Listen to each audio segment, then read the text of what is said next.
Hello, and welcome to the very first Jeffrey No Pants Just Chatting stream. I'm Jeffrey No Pants. Thanks, Crazier. Welcome Ant-Man to Goat and Kylie. Great to see you here. I see Cozy Squirrel Girl is lurking, and I always appreciate a good lurk. Yeah, it's great to see you. I hope you're doing well. Hope life is treating you okay. It can be a tricky thing, life. Which is, you know, maybe why you're here. As you can see, I got this new mic here. So when you tune into gaming, there'll also be a much better microphone. Aw, I'm sorry your phone got confiscated. You know, it's an interesting thing, the cellular phones. I think I'm gonna start by talking a little bit about the significance of those things. I'm glad you got it back.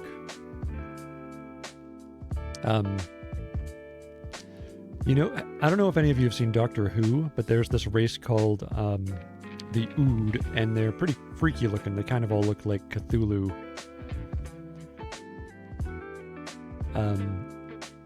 And they have a little brain in their hand, and they're all psychic. And the story is that they have so much brain power that they have to carry a bit in their hand, and they're all psychically linked. And after seeing that, that's what I see when I see people with their phones, because that's the smartest part of me, is the phone, and it psychically connects me, potentially, with pretty much everybody, all the other humans, right? So, like, all the knowledge, like, I don't remember, like, like 1% of 1% of all the things that my phone knows if I search on it. It can also mislead me, mind you, but, you know, having that thing in your hand makes you, if you use it for that, it makes you like hundreds of times smarter than people even like 20 years ago. Like, that power is really taken for granted because there's a lot of things on the phone where people are just trying to grab your attention for money and stuff, but there's a huge amount of power there. And I'm gonna get into... Did the school take it? That's so like them.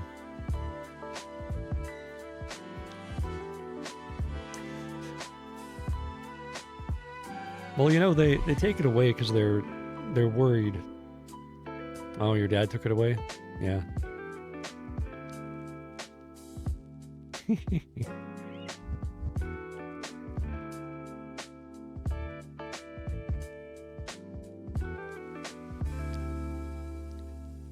And Crazier's mom took their phone. Oh, it was like a power thing? Oh, that's too bad. It shouldn't be like the exercising of authority for the sake of authority. It comes out of insecurity, right? Like, it starts with this feeling of like people uncontrollably want to look after their kids, but they also struggle with knowing what the right thing to do is too. And so they make mistakes, and maybe they force you to do stuff and make choices for you that aren't the best. And then it's like, well, what if I'm losing control and I can't stop them from doing something really stupid? And then they get all worried about their authority and whatnot. It's too bad, but it does stem from them wanting to take care of you. That's the important thing to keep in mind. And if you can if you can, you know, say that back to them and tell them like you recognize that they're trying to watch out for you and they're trying to make you have a better life. Honestly, they're going to treat you better. Because then they'll start realizing that's why they're doing it.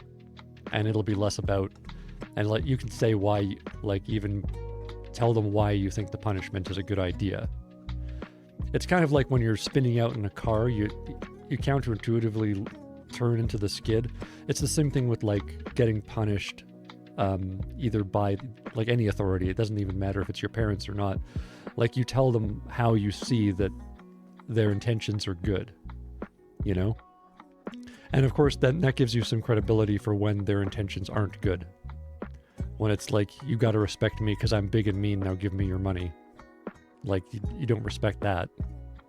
But you should probably respect someone who's just doing their best to try and guide you down the right path.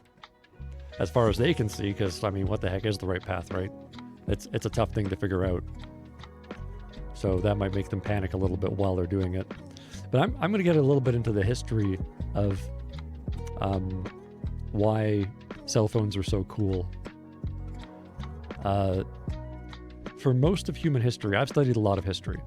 For most of human history, people organized themselves into these like kingdoms, right? And it was kind of just all led by the army. And it's like, our kingdom is great and our kingdom is good and everybody in it's good and our religion is good.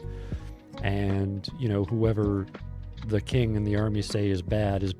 And they're like not people at all and they do horrible things and they're monsters. And then, you know, we should join the army and we should go and kill a bunch of them and then free their people from this evil oppression of badness. And war was kind of like that. Like, then it turned out to be like an absolute nightmare. But then, like, you know, the people in charge wanted to make it seem like it was great. And it kind of went on like that until we started getting things like the radio, the telegraph,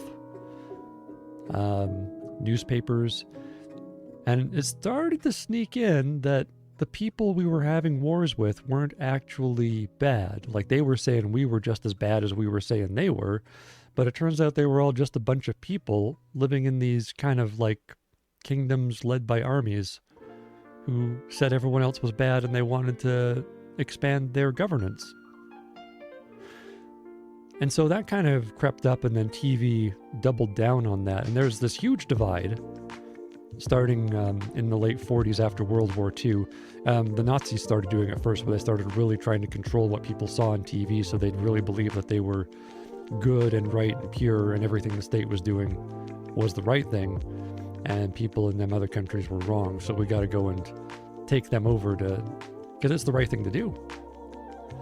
And I think a lot of them really believed it for various reasons. Like,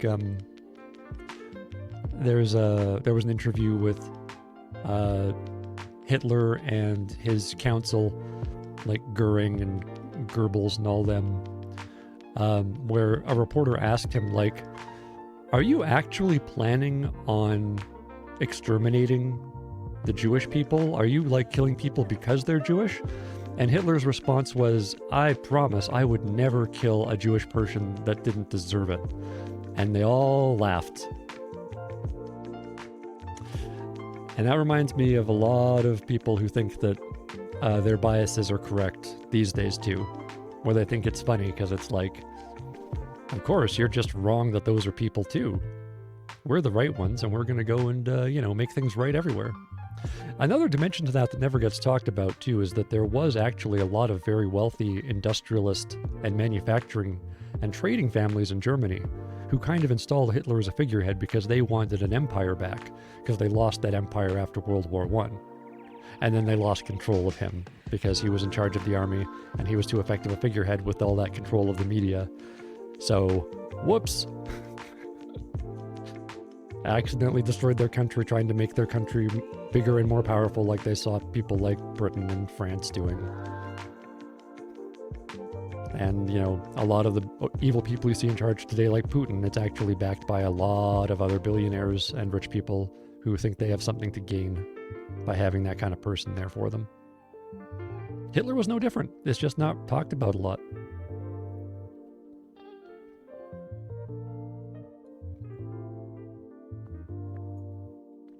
Do I like gophers? I like gophers, sure. You gotta be careful, though. I don't like the holes, how they can break your ankle or your horse's ankle or something. I don't have a horse, but I have ankles.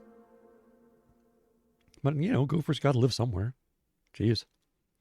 Destroys less of the planet making a home than my species does, so. Okay, so there's this TV, right? And it's kind of split into these two blocks of, like, Soviet Union and everywhere else, right? And they both kind of control what everybody sees because it's important to know that the other side is evil, right? Because otherwise you would never consider, like, blasting them to smithereens with nukes and then having the rest of them die the most horrible death ever from radiation poisoning. Oh, where's the game? No game. This afternoon is Just Chatting. It's the first Just Chatting stream, so this is all just me talking about stuff. The games will be back. I do need an excuse to play games. And I have not finished I have not nearly finished Fallout 76. I don't know if I can possibly finish that. I was playing that a bit last night, and we got the Metro series on now, which is like darker and scarier the whole way through in a way that, like, Fallout never gets. And I'm really enjoying the fact that it's scaring the crap out of me and challenging me. And that takes place in Moscow after the apocalypse. So anyway, cell phones are like the next evolution of that, where it's like we don't have this centralized TV network for the capitalists and the communists, or even like for everybody. Like, people talk about misinformation a lot, but like an important perspective on that is that it's not that people in the past were informed better, it's that they were all getting the same story, the same misinformation.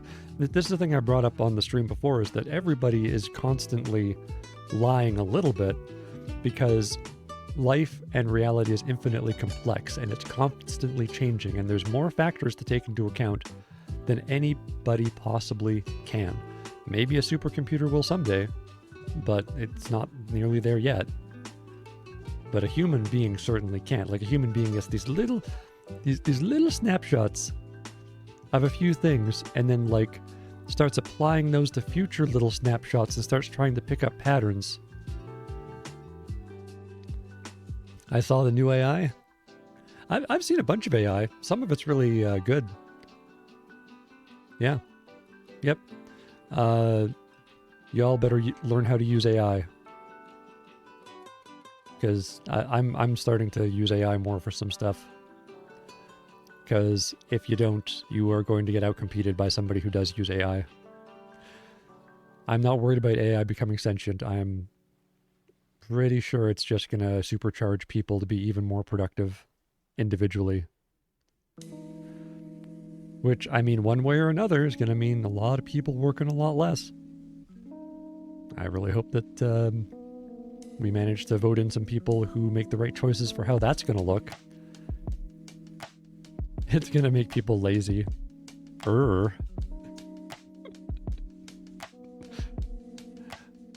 Like, there was a time when like 90% of the population, and this wasn't too long ago in terms of history, like about 100 years ago, there was a time when like huge sections of the population were getting up real early, working all day hard labor. And that was just what the work week was. And then you would get crippled and you would die young because medical science wasn't very good. But now, like, most people barely work at all physically. It's like it's all on the computer. Computers are really incredible things. Like, you have this opportunity to see people everywhere in the world being real people and having the same problems as you. It's like that TV show Cheers. Sometimes you want to go where everybody knows your name. The theme song literally says, you want to be where the people see that troubles are all the same. You hate working? Oh yeah, most people don't really care about money. It's the fact that like the landlord cares about money, and so just like the person who owns the grocery store and makes the food.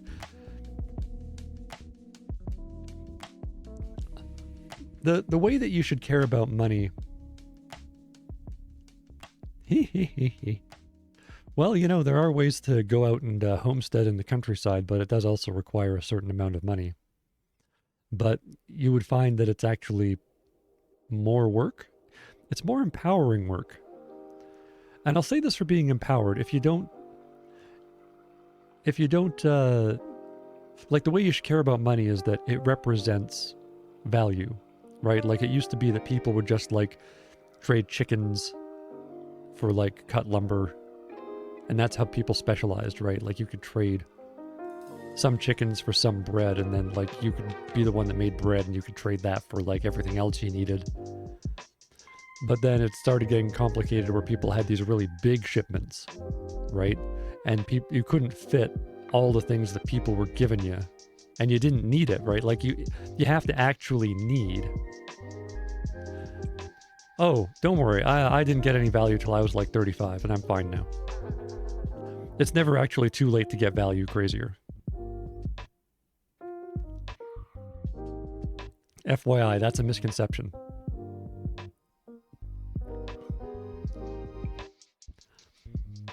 Yeah, at 27 I was trying to be an actor. I was working jobs that didn't require any skills. I was struggling, had to like borrow money, had to live in shitty places.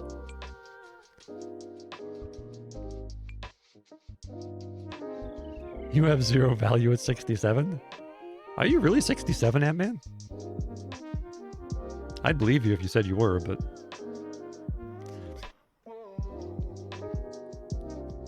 I mean, you're gonna have to rely on government programs.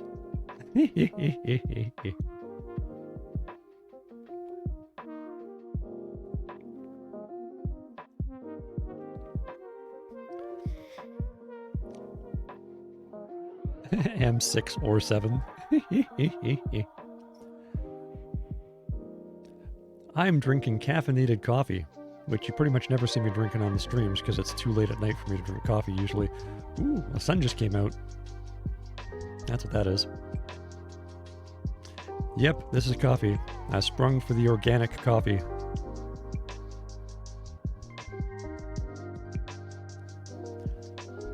I am very addicted to coffee, unfortunately. But I feel, I like the taste. I have my coffee black with a bit of stevia in it. We keep it in the fridge and then microwave it so it's always just the right temperature. So it's like it's never boiling hot. I never drink it right away when we make it. So what was I saying? I was talking about how cell phones were amazing and they could help unite the world. You just have to know how to discern between good news, like reliable news and unreliable news. But there's more and more news sites like Straight Arrow News, Ground News. Those things are like based on this idea of showing you where the sources are and who's reporting what.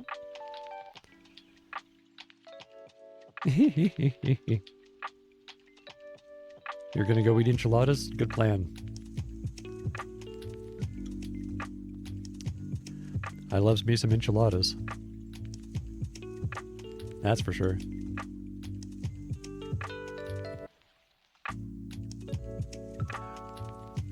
Oh yeah, money. So you should care about money because you need it for everything that you need to survive.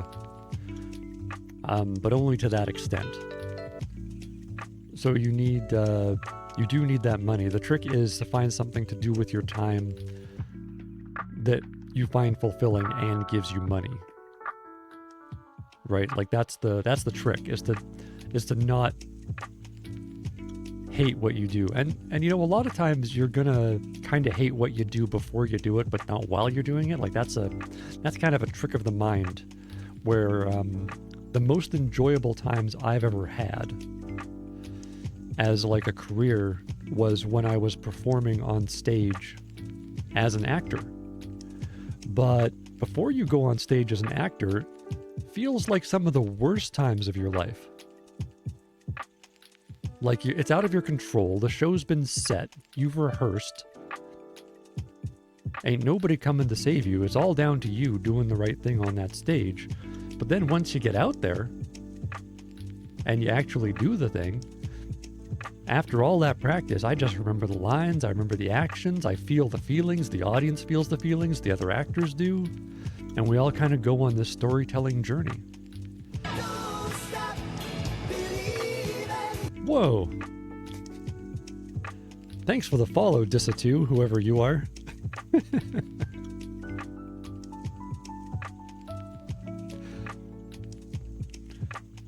Welcome.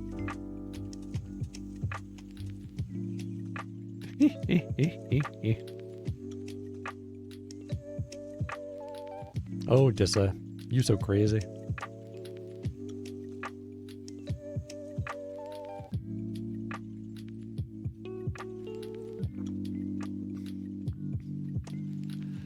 I think it's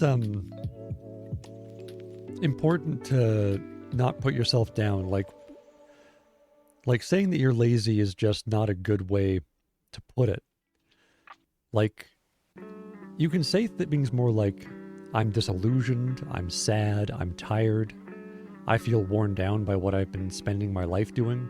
Like, I think those are more affirming ways of saying the same thing. Like, I think lazy is one of those controlling things where the authority is not validating your feelings, And if you start identifying as being that thing, it makes kind of a toxic relationship with reality. Like if someone's not working and they're called a bum.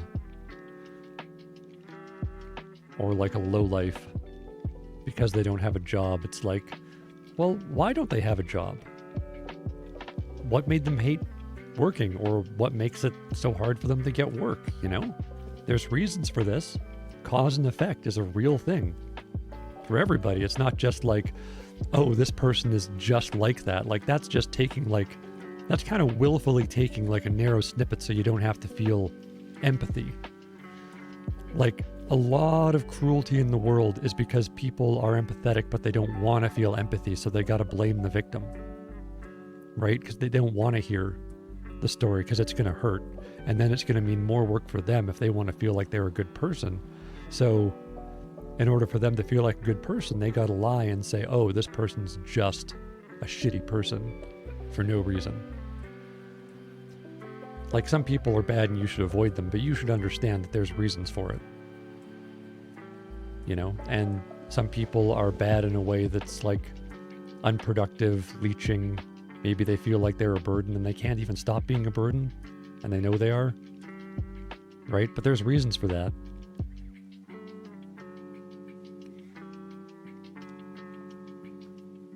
So, you know, give yourself the benefit of the doubt. Actually think about why you're doing what you're doing or why you're not doing what you're not doing. That's what I say. Like, there's a bigger story there, and you probably know what it is. Your body and brain probably also already know what it is. That's another interesting thing, is that we only really use about 10% of our brain, and what that really means is that there's like 10% consciousness.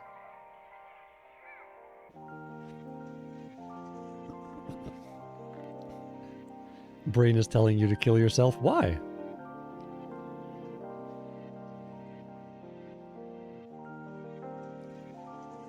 Seriously.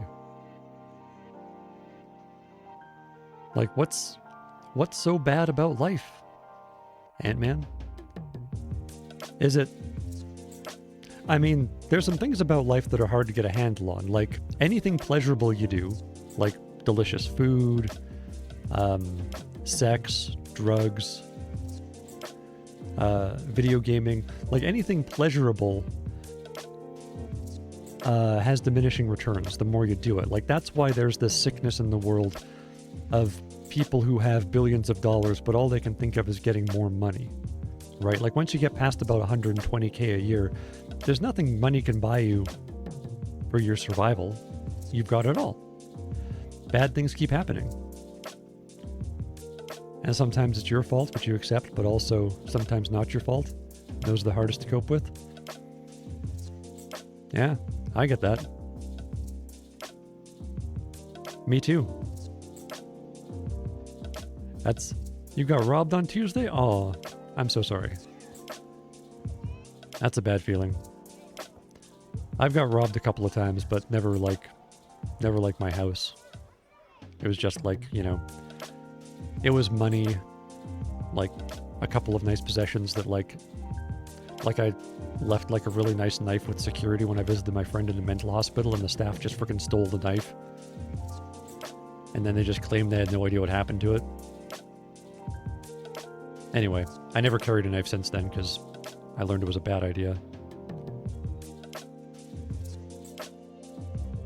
Yeah.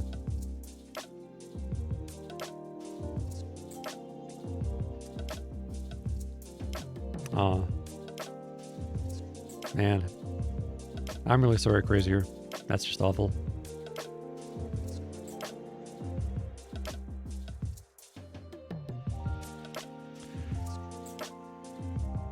Ant-Man's got too many responsibilities?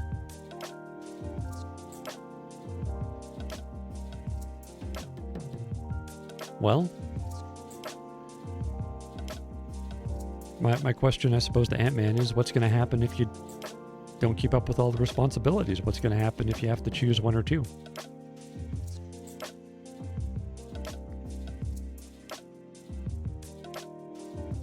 Hee. My pleasure, Crazier.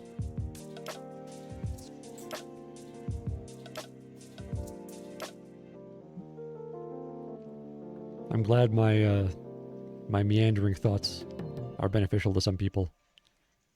Like I mentioned, that's sort of the meaning of life, is that if you can lift other people up or other animals up somehow, you will feel meaningful. And so there's like thousands of ways you can do that. The police keep flirting with you? Ah.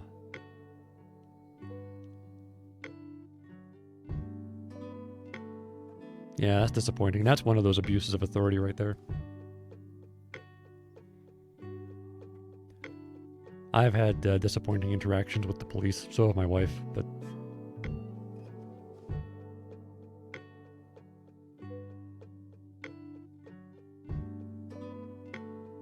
Yeah. It is. That's abuse of authority.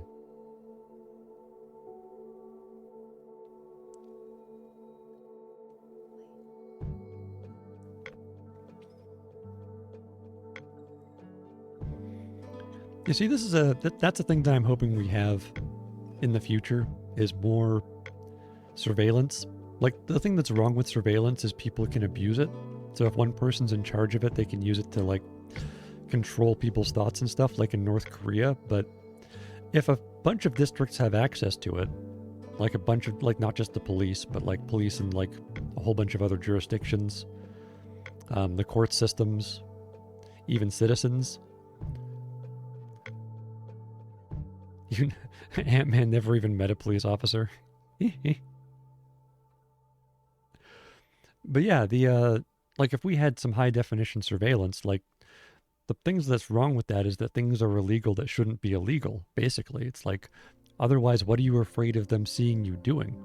It's really just going to make all these, like, court battles go faster, where it's like 5 years later they convicted him for the triple homicide, you know? Like, why is it so long? It's because they have to prove it.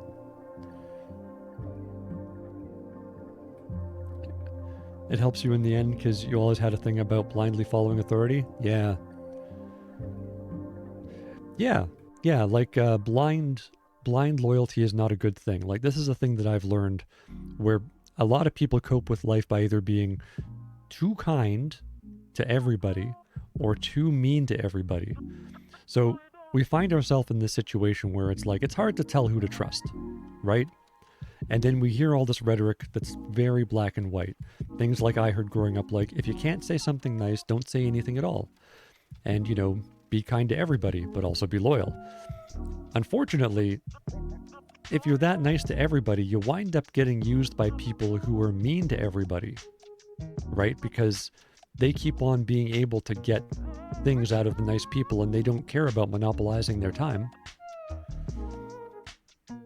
You don't trust anyone at all, easy? That's fair.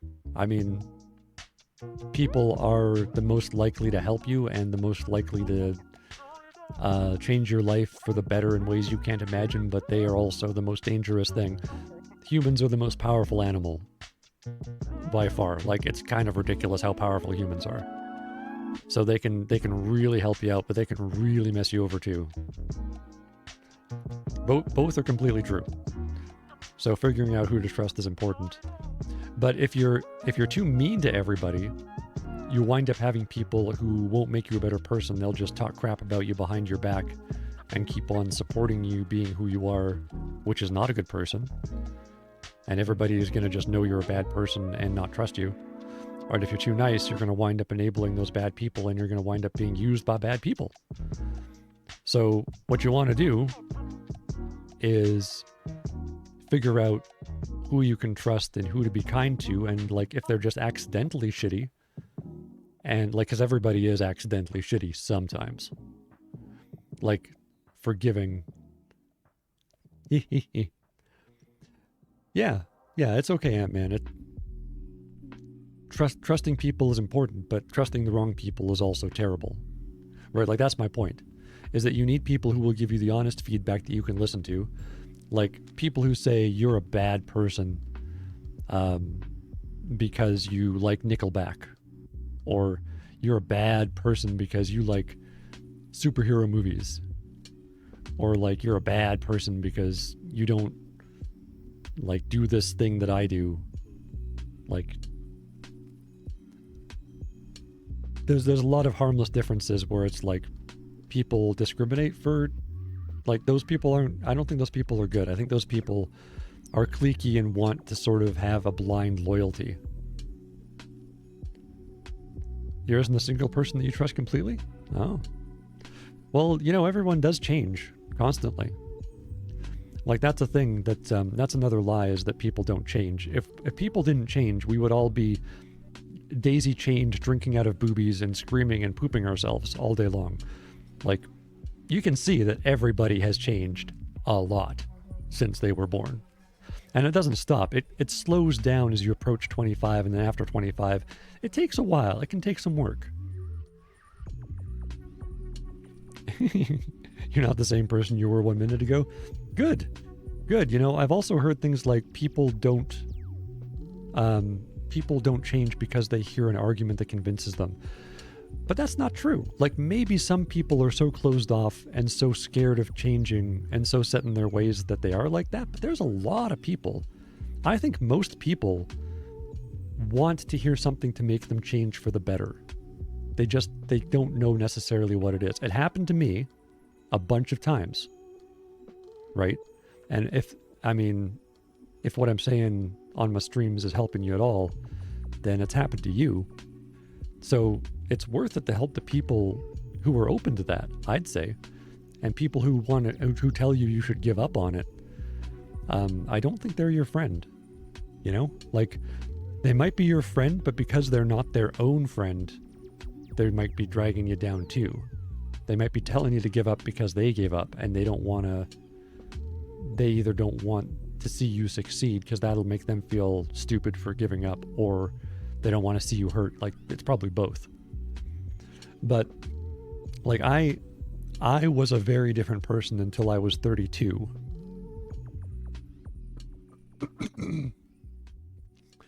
Like, until I was 32, I had narcissistic self-loathing.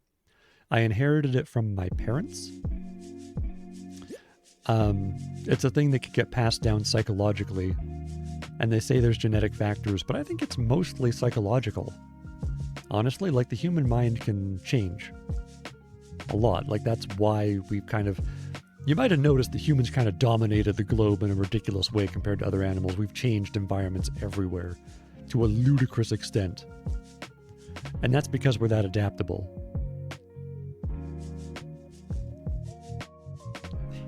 Borderline personality disorder. Oh, I'm sorry about that, Crazier. That must be stressful. But yeah, when I was 32, I read this book called No More Mr. Nice Guy, and it described people like me. People who had to identify both as being better than everyone but worse than everyone at the same time. Which, you know, I realized is how my parents saw themselves too, and that's how I'd inherited it, is because I was copying them. Love always wins, and if that love is toxic, then toxicity is going to take over. That's just not in our control, that's in our nature. You know, you might have noticed a lot of stories talking about how love always wins, but they don't often talk about how that can kind of screw you over in a lot of ways, and how it can...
Huh.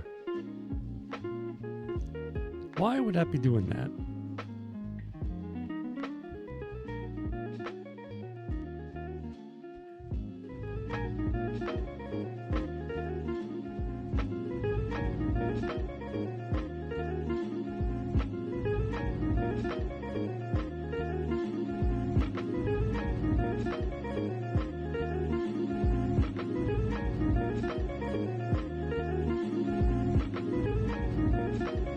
Test, test.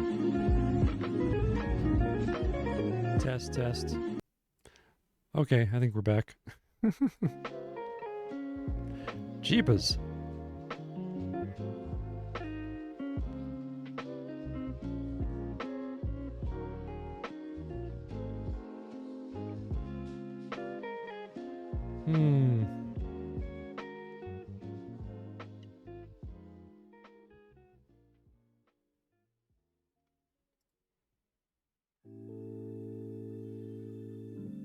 Weird. Okay, well, AI is not telling me anything. Yeah, my wife's streaming at the same time right now, but I'm paying for like 100 megabits per second up, and I'm told that like we're both using less than 10.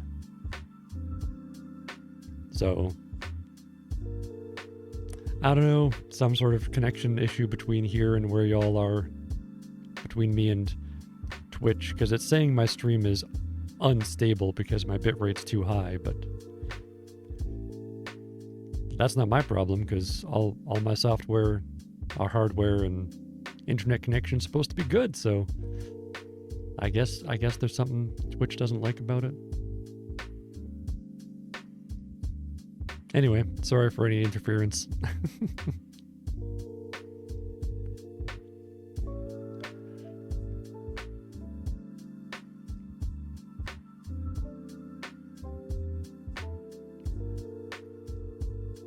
What was I talking about? I was talking about how people change.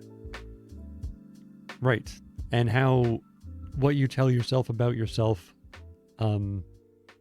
affects your life a great deal. Like, that's why I love movies and TV shows and plays so much, is because storytelling is like how we form identities and how we build a society in a lot of ways.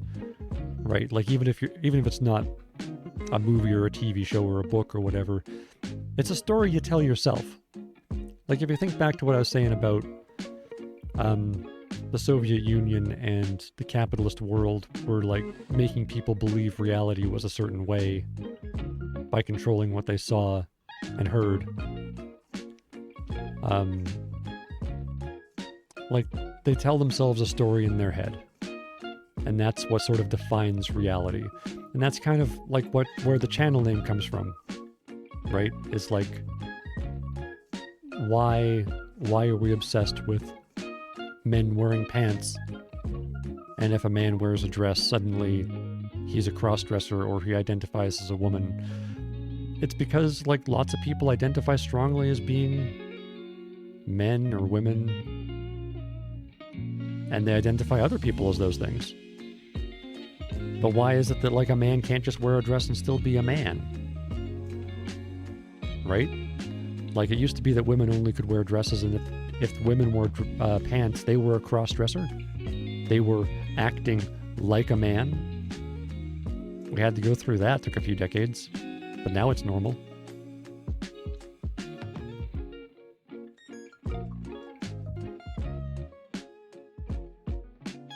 So we tell ourselves these stories about ourselves, right? We identify in a certain way.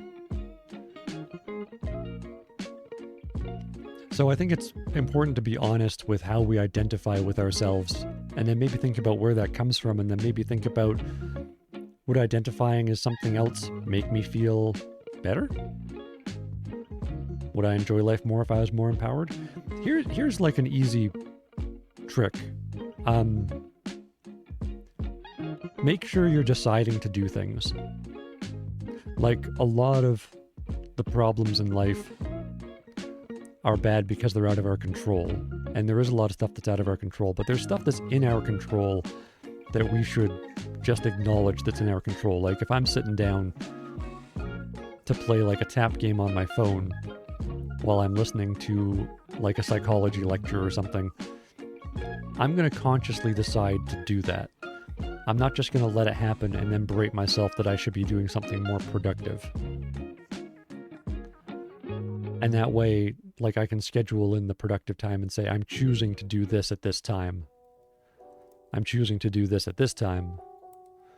And that'll make me feel better about the things that happen. And if I really choose to do stuff that's unproductive more than I should, like, I still should make that choice.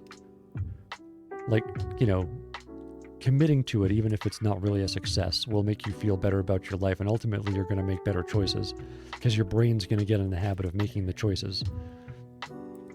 Because, yeah, there's a lot of stuff out there that'll make the choices for you if you let it. I'm sure a lot of apps would really just prefer it if you just watched their vids and their ads instead of, you know, choosing like, okay, I'm going to watch this for this long, or I'm going to do this thing because I want my life to be this way, and then I'm going to watch vids for fun.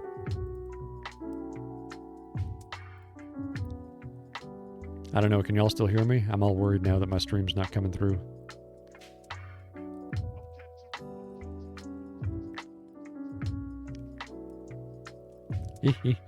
Oh, well, you know, it was more of the same. Great, I'm glad you can hear me now. Yeah, like I said, it's got to be something network related, because the numbers all look fine on my end, but it's still saying that my stream is unstable due to a high bit rate, which doesn't make a lot of sense to me.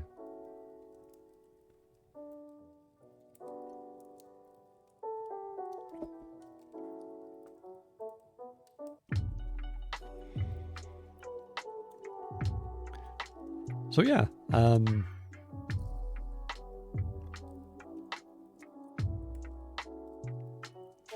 there's a lot of interesting psychology in movies a lot of the time, but there's also a lot of bad advice.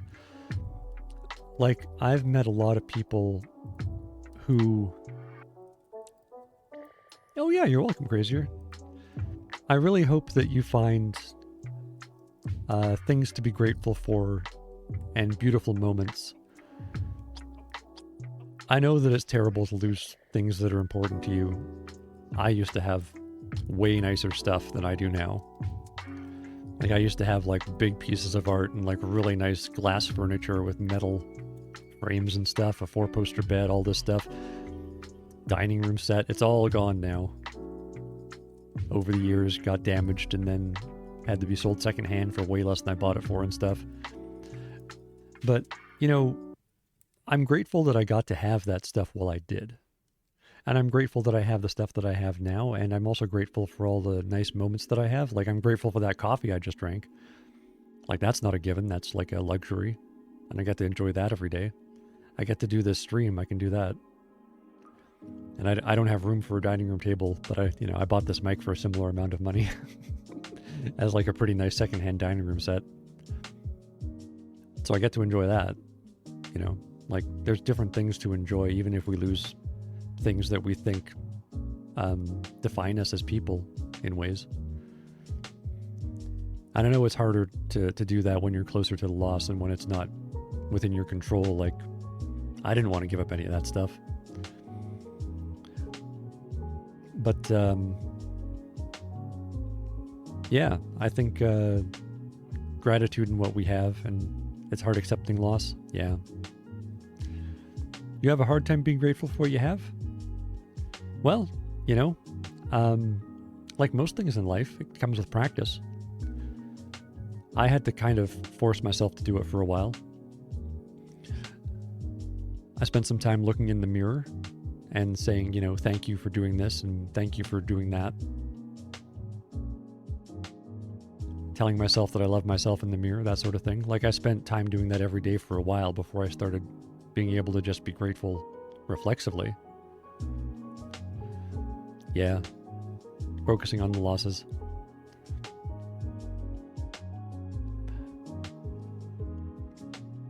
But yeah, like I said, you're never going to stop thinking about that stuff. But the way that you're going to not feel so bad about it, like some people mistake it like they need to fight to get more stuff again. But that always leaves you in this precarious situation because there's no guarantee you're going to keep that stuff either for whatever reason. So it's getting to the mindset of being grateful that you got to have that stuff when you did. And then grateful for what you have, and then grateful that you could have different stuff later. Your mind's always going to go there, but looking at it differently when it does.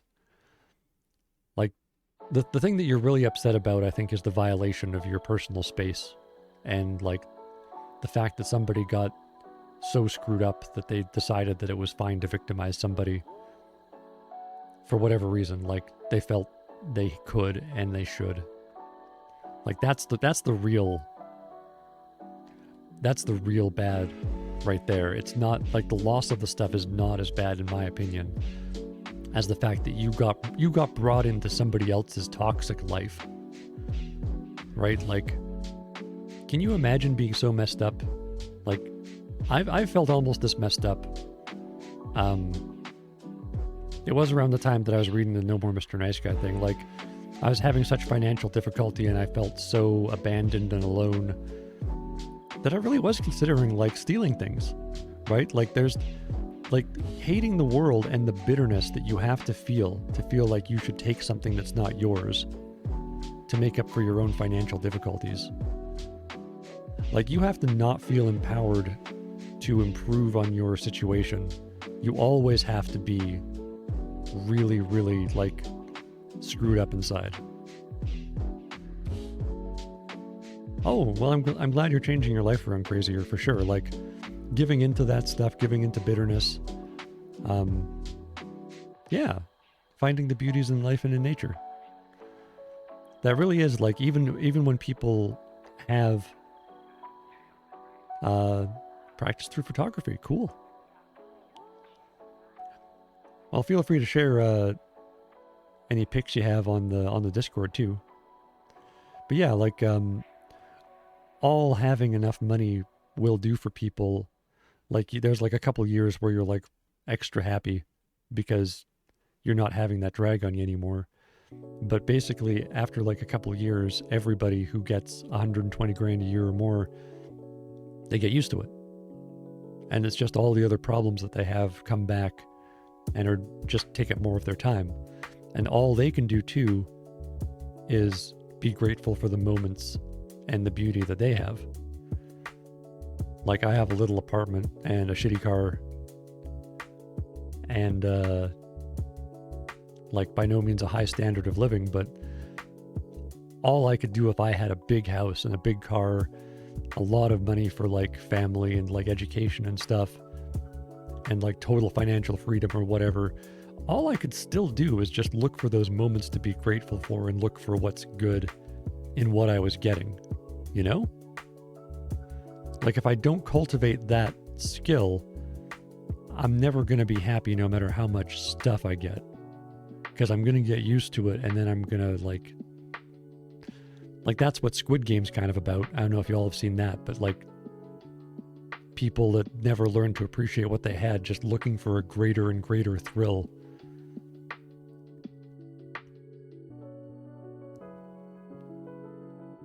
It's a sickness, right? And it's a sickness that people can have no matter how much money they have.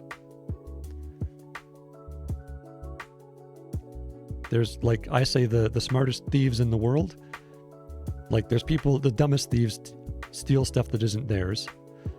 The medium intelligence thieves make people give them money through scams. But the smartest thieves in the world are the ones who take people's money with the law on their side. They all have the same sickness, the same bitterness. But they're all thieves because they're all sick inside. And we know that sickness. It's thinking like, man, this food isn't good enough. I'm so sick of this. I want to go have more expensive food. Man, this vacation sucks, sitting at home. Going to the park. I want to go on a cruise. I want to go to Europe. That's the feeling. But that's the trick, is that once you have those things, the feeling doesn't go away. You need more. The poorest people that do it resort to thievery and drugs and stuff, but those very, very smartest people who do it still also resort to thievery and drugs. They just live in mansions. Sometimes many mansions. I don't know if you've seen The Wolf of Wall Street, but that's probably one of the more extreme examples. He certainly didn't stop when he had enough. Anyway, though, I have been streaming for an hour, so I need to stretch my legs. And we'll be back here in 5 minutes with plenty more of Jeffrey Nopantz's life story and life advice. And I don't know, maybe some more about movies and TV shows. If you all are cool about talking about that, maybe we'll have some stuff in common there we can talk about. But thank you so much for joining me. I'll see you back here real soon with some more.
Hello.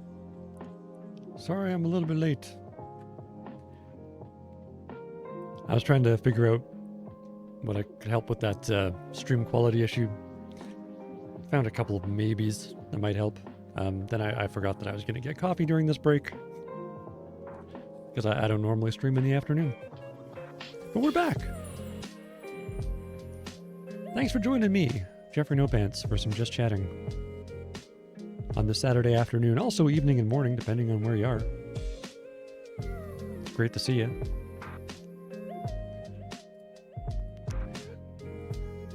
So, yeah.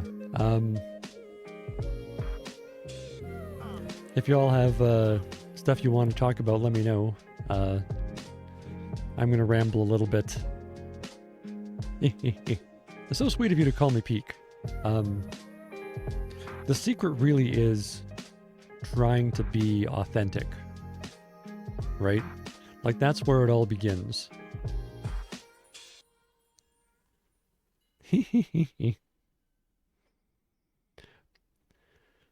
Yeah, like you start with being authentic. You start being honest with yourself, about yourself, being honest about other people. Don't just, like, diminish people to little phrases, yourself or others, because it's not that. Everyone's the sum of this entire life, and you don't really know most of it. Even if you're really close to them, you don't know what's in their head. They might not even share with you what's really in their head, and what they do, they're choosing what to share with you, because unless they're constantly talking.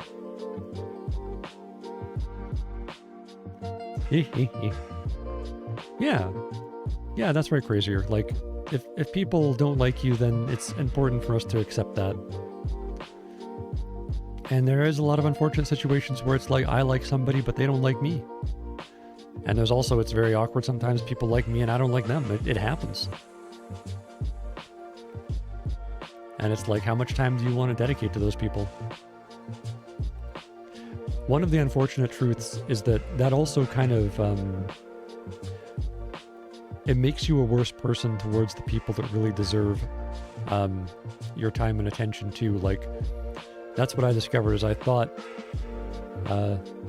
you're outspoken a lot and standing up for what you believe. Yeah, that's okay. I would encourage you to try and be open to other points of view too, and consider them at least. Don't just change your mind because someone said so. But yeah, finding common ground with people is important. Like, even with people that we disagree with strongly on certain issues, there's very often common ground. Like, that's kind of the only place where conflict makes sense in the world, is when you have conflicting opinions that will greatly affect everybody's life. And you can't have both things happening at the same time. Like, it kind of comes down to a conflict eventually if you can't find the common ground, if you can't convince people. But, you know, finding the common ground, finding where people are coming from that's good, and convincing them from there, that's like the rudder of the boat, right? Yeah, it's important to be open to hearing other ideas, but the way that they're wrong, they don't usually start wrong. They usually start somewhere good. Yeah, like two really great examples of people who said something that was profoundly real and important, and then they went right off the rails and had terrible ideas. Sigmund Freud and Ayn Rand. Hi, this is one.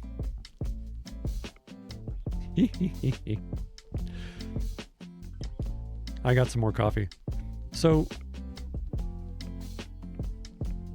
what happens is that there's this idea that history is like great people doing great things.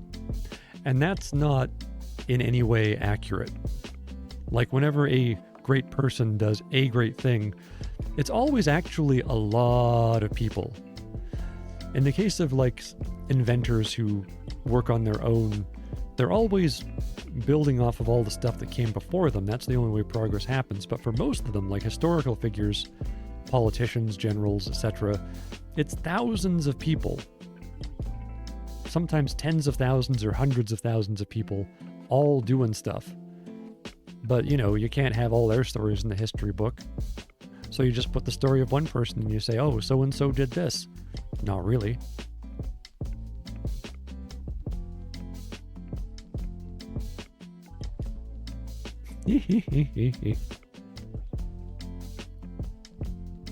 I forget, is Timmy Dissa one?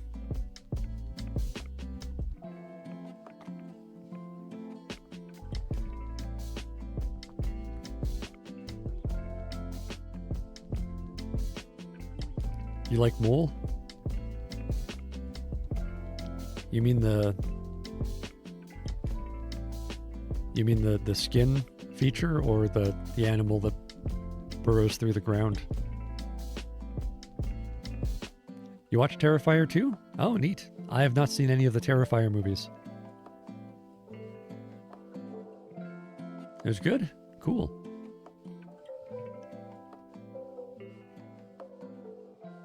Mexican food was good?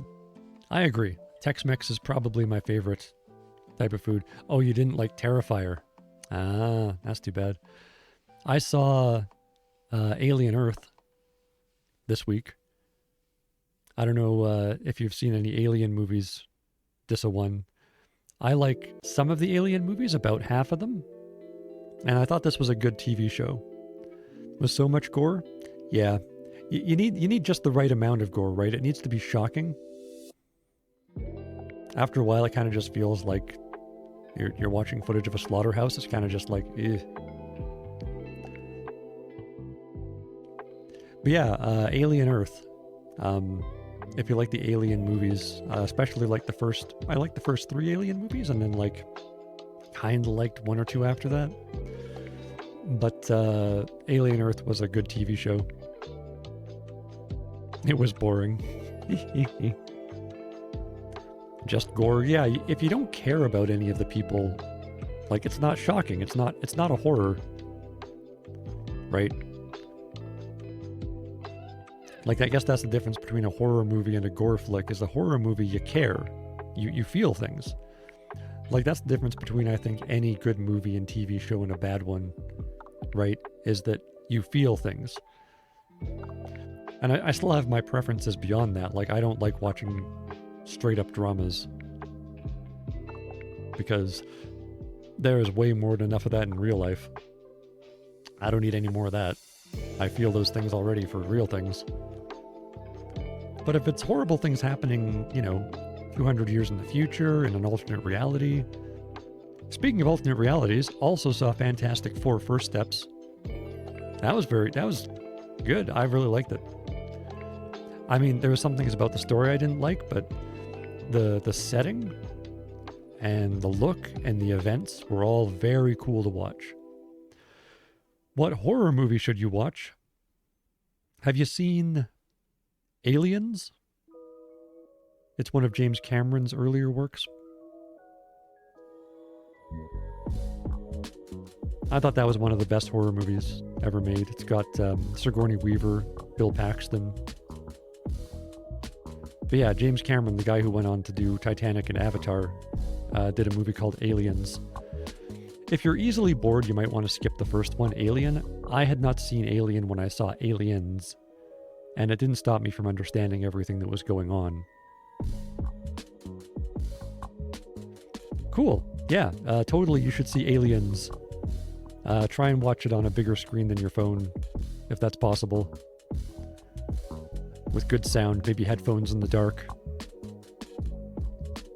With any luck, it'll scare the crap out of you and you'll sleep poorly for days. It did that for me, but I was 10 when I watched it. But, like, it's actually a good movie too, right? Like, there's good characters in it, and there's good writing in it. Which, again, that's like the difference, is that a good horror movie, like, it sets it up, it takes its time. You spend, like, half the movie without actually seeing the monster. Gonna watch it on your phone? Well, if it's your only option, I guess, do that. I don't know, hold it close to your face. I was 10 years old when I saw it. I would not let my 10-year-old kid watch that movie. Not without me there, and being able to pause it.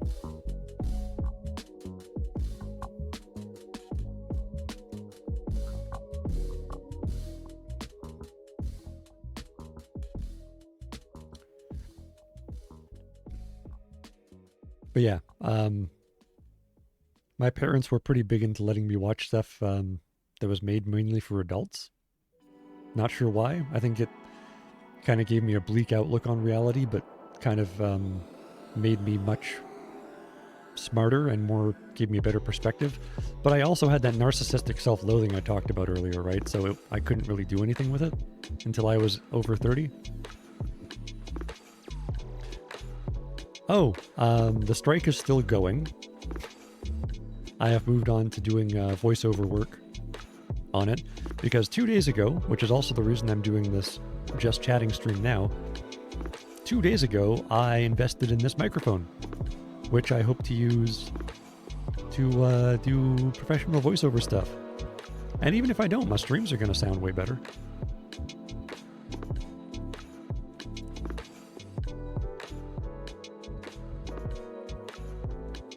Turn that lo-fi down even further for me. There we go. But yeah, the strike is still going. We suspect that the employer is just letting the strike balance the budget for them.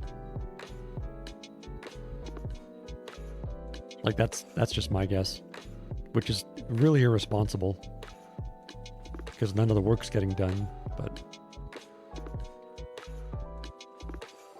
it's either that or, have less executives. And they're not going to do that because those executives are the ones making the choice. It's like, should I fire myself and take a massive pay cut, or should I maybe do something that doesn't potentially put me out of house and home and make my family not know where their food's going to come from, etc. That's the thing, like once you're richer, you need more money to maintain your richness. It's another thing that doesn't get talked about a lot, is that once you get that big house and you get that big family and that big house that you can easily afford to have, you need to keep on getting money to keep all that stuff. Because you can lose that stuff. It does happen sometimes, so that unfortunately does lead to a lot of people making choices that try to take more money away from the people that have less so they can keep the stuff they have. I don't know. It looks to me like there's a ton of people out there who have plenty, but what do I know? I mean, I have food, I have shelter, I have entertainment. So, like, honestly, I'd like a bit more to know that my retirement's secure, maybe go on some nice vacations. But other than that, like, I'm pretty happy with what I have.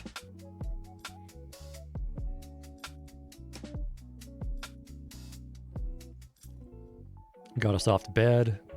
I got screens I can watch TV shows and movies on. Got coffee. Cheers to that. It is getting pretty freaking hot in here.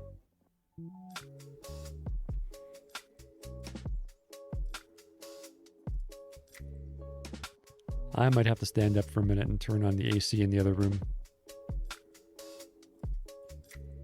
Oh, no, you know what? Actually, the air quality is good outside.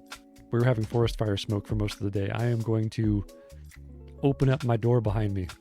I'll be right back.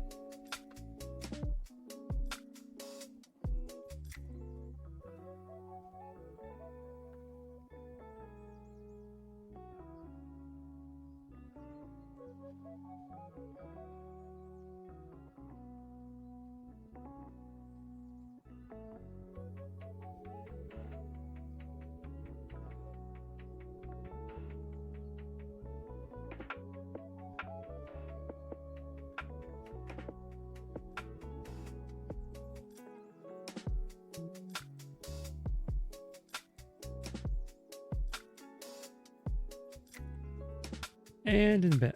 I'm back. What's my wife streaming?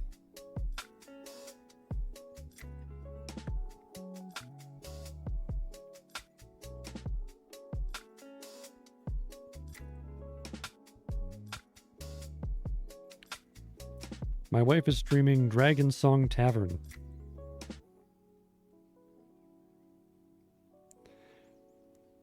And if you want to see what that looks like, she's at Cozy Squirrel Girl.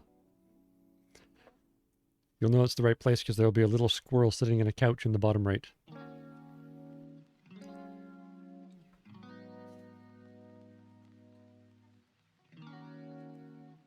If you want to check that out.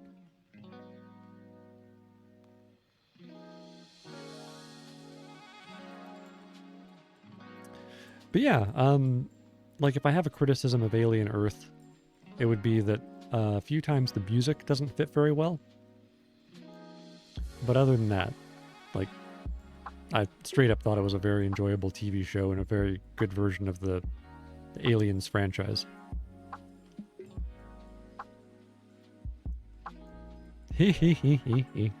Yes, one time I mentioned her during a stream. I think you followed her.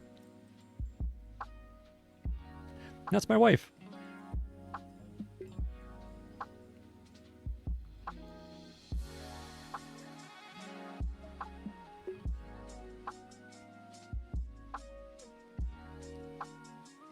She also likes video games, but she doesn't like stressful video games like I do.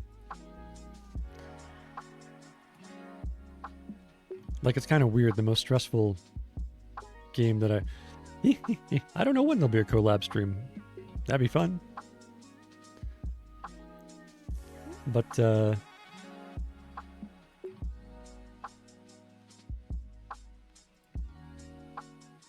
yeah.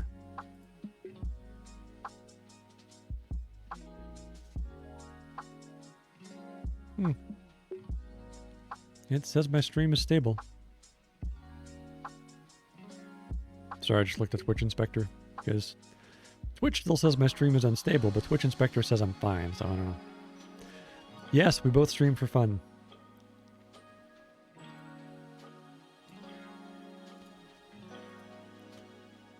Like, it'd be nice if I made money doing it, but, you know. I'm planning on, like I said, I'm planning on trying to do some voiceover stuff. Maybe some narration. Maybe some cartoon voices. I'm going to be doing probably some Disney Dreamlight Valley pretty soon. I like trying to do all the Disney character voices as like a way to challenge my voice. Like I've got an okay version of most of them. Or I did when I streamed it like a year and a half ago last. But now I've got this microphone so it'll pick up on all the nuances.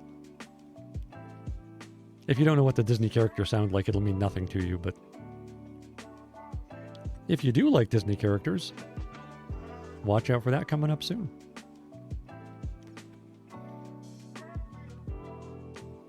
And yeah, I also saw Fantastic Four First Steps recently. And yeah, it takes place in an alternate reality where everything's got this 1950s and 60s kind of chic look to it, and some technology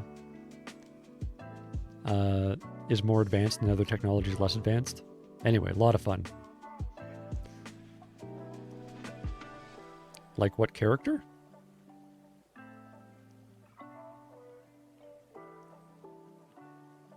You mean in Fantastic Four? I mean, the best character in Fantastic Four was obviously Galactus. Like, I'd say that villain was very cool. They did a very good job of bringing that to life in a way that the older Fantastic Four movies did not. It was a lot more like the comics, which was a good call. And Johnny Storm wasn't a horribly dislikable person like he was in every other Fantastic Four movie. You know, he had his flaws, but he wasn't a jerk. Which was nice. And the Thing wasn't as depressed, which was nice too. Like, they all seemed more dynamic.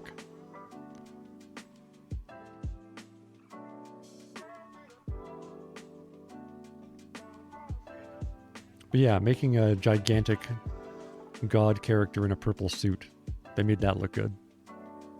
That was cool.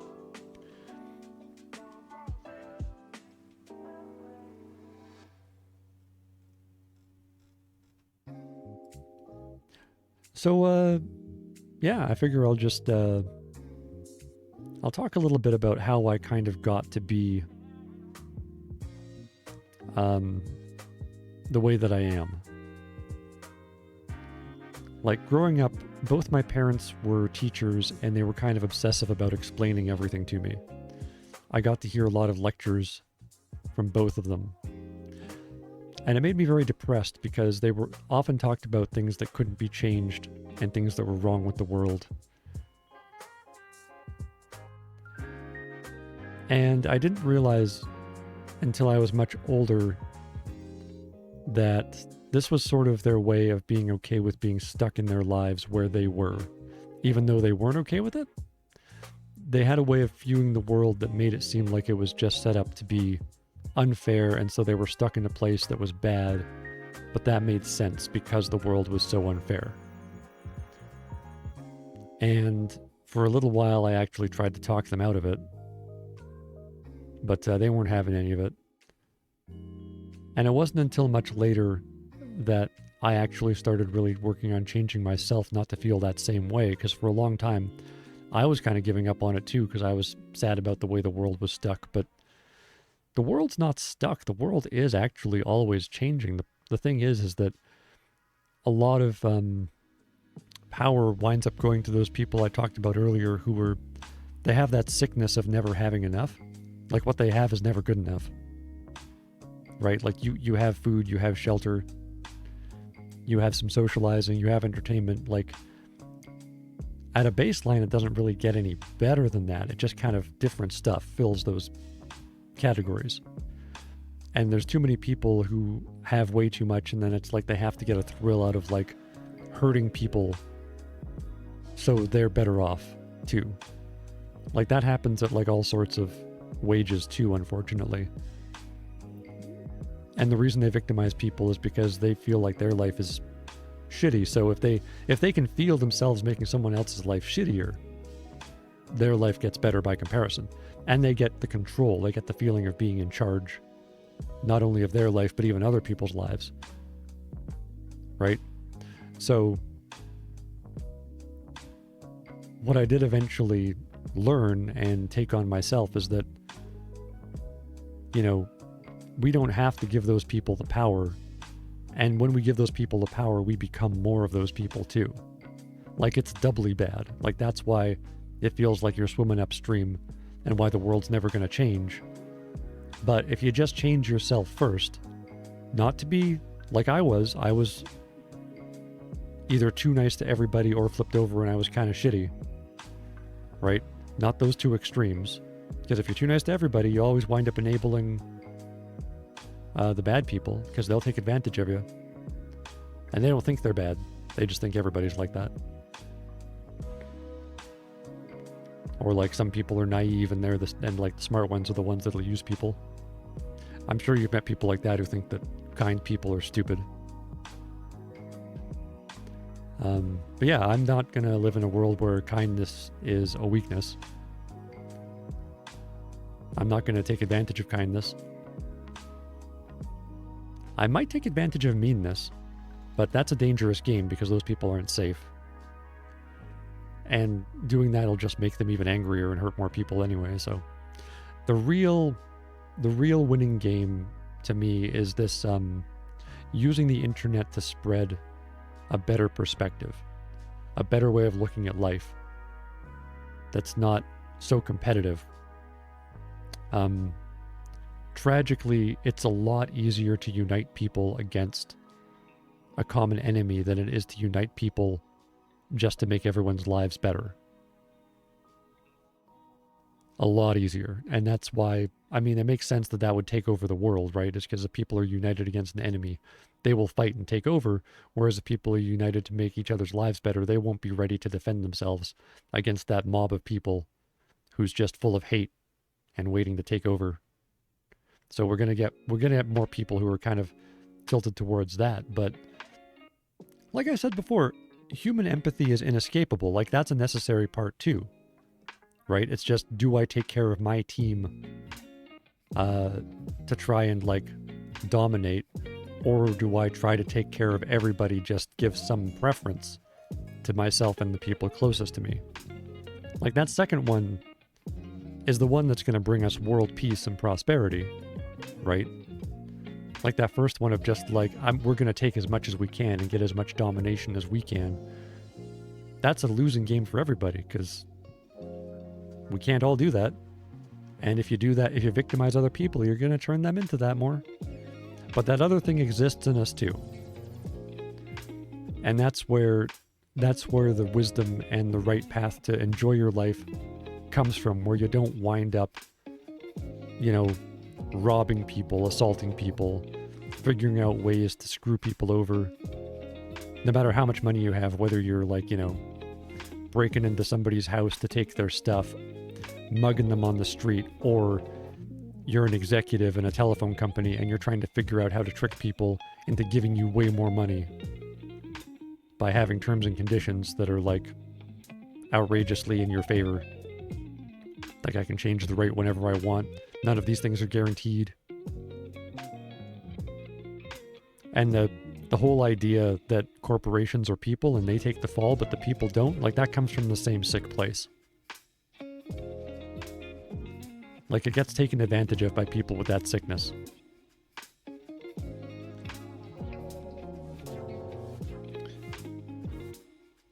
So yeah, I realized that, and I realized that, I've said this on the streams too, is that every interaction that you have, you are a person in that interaction.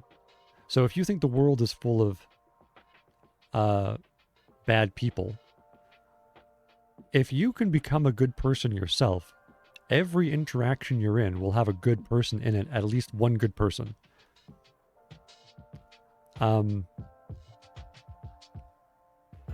And then whenever you're alone, you'll be with a good person. So your life will actually be full of good people if you manage to be a good person.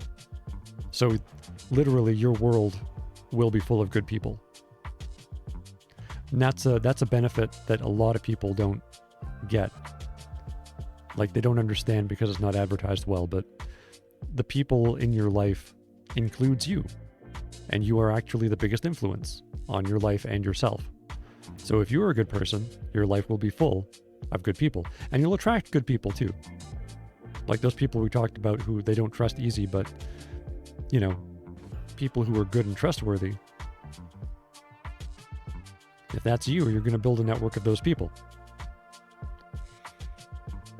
What do I think about AI improving fast?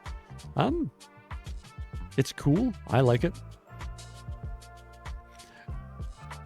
It's going to cause a lot of damage. I'm going to explain something about societal advancement. This is referenced from a book called Sapiens, which I totally recommend, but this is like a really brief version as to why I like AI improving fast. So, there was a time when you couldn't have more than 100 people in a group, right? That's how many people you could have that were like foraging for food. And then like everybody else extra would just die off. And then people invented agriculture. And you could have up to like a few thousand people. Think about that. You go from having like 100 people, and then suddenly it's like, it's not like 10 tribes living together. It's like 20, 30 tribes. It's like almost all the humans that were on the earth can now be in one place. That's the jump. That's how many more people that can survive. Which means two things. One, there's going to be some specialization, so that's where we start getting more technologies. We start getting more advanced in, like, there's the roads, the wheels, better weapons, unfortunately, metal cookware and pots, like homes, actual homes. Like, all those things show up, but there's way more sick people. Why? Well, because more people are going to spread more disease. Your disease is going to, like, be able to cultivate if you're always moving on hunter-gathering, and everyone who's, like, got a weak immune system just dies. Whoever's left is going to be pretty darn healthy. So a lot of sick people. Also, a lot of people working out in the fields all day who get crippled with labor, and they have way worse retirements. Like in the past, you probably didn't have to retire, and now it's like, you know, working out in the sun all day, you're getting skin cancers, you're like getting sunburn all the time. Like, life actually gets harder and more miserable. Even though we have way more people, way more luxury goods, art, plays, etc. All these things that come from this thing that also makes life worse. All these improvements. So, what happens next? Well, you do that for a few thousand years. Eventually, somebody figures out, you hate sunburns, yeah, me too. I go outside, I wear the long sleeves and a hat. I don't like sunscreen either. Kind of worried about all the aluminum going into our bodies, how that might affect our brains. I might talk about that later. But yeah, when I go out in the sun, I wear very loose-fitting clothing that covers my whole body. Oh yeah, okay. Fix the Wi-Fi. Yeah, I'm sorry you have to use sunscreen. Crazier. If you saw me, I'd look like a beekeeper going out in the sun because I don't want to use the sunscreen. Not until they invent better sunscreen. I might use it then. AI might figure out how to do that.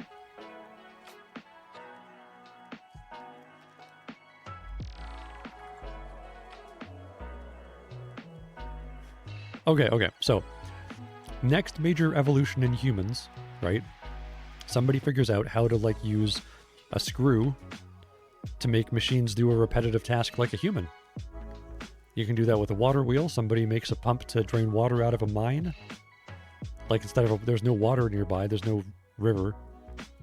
So they make that motion by having steam hit the wheel instead of the water.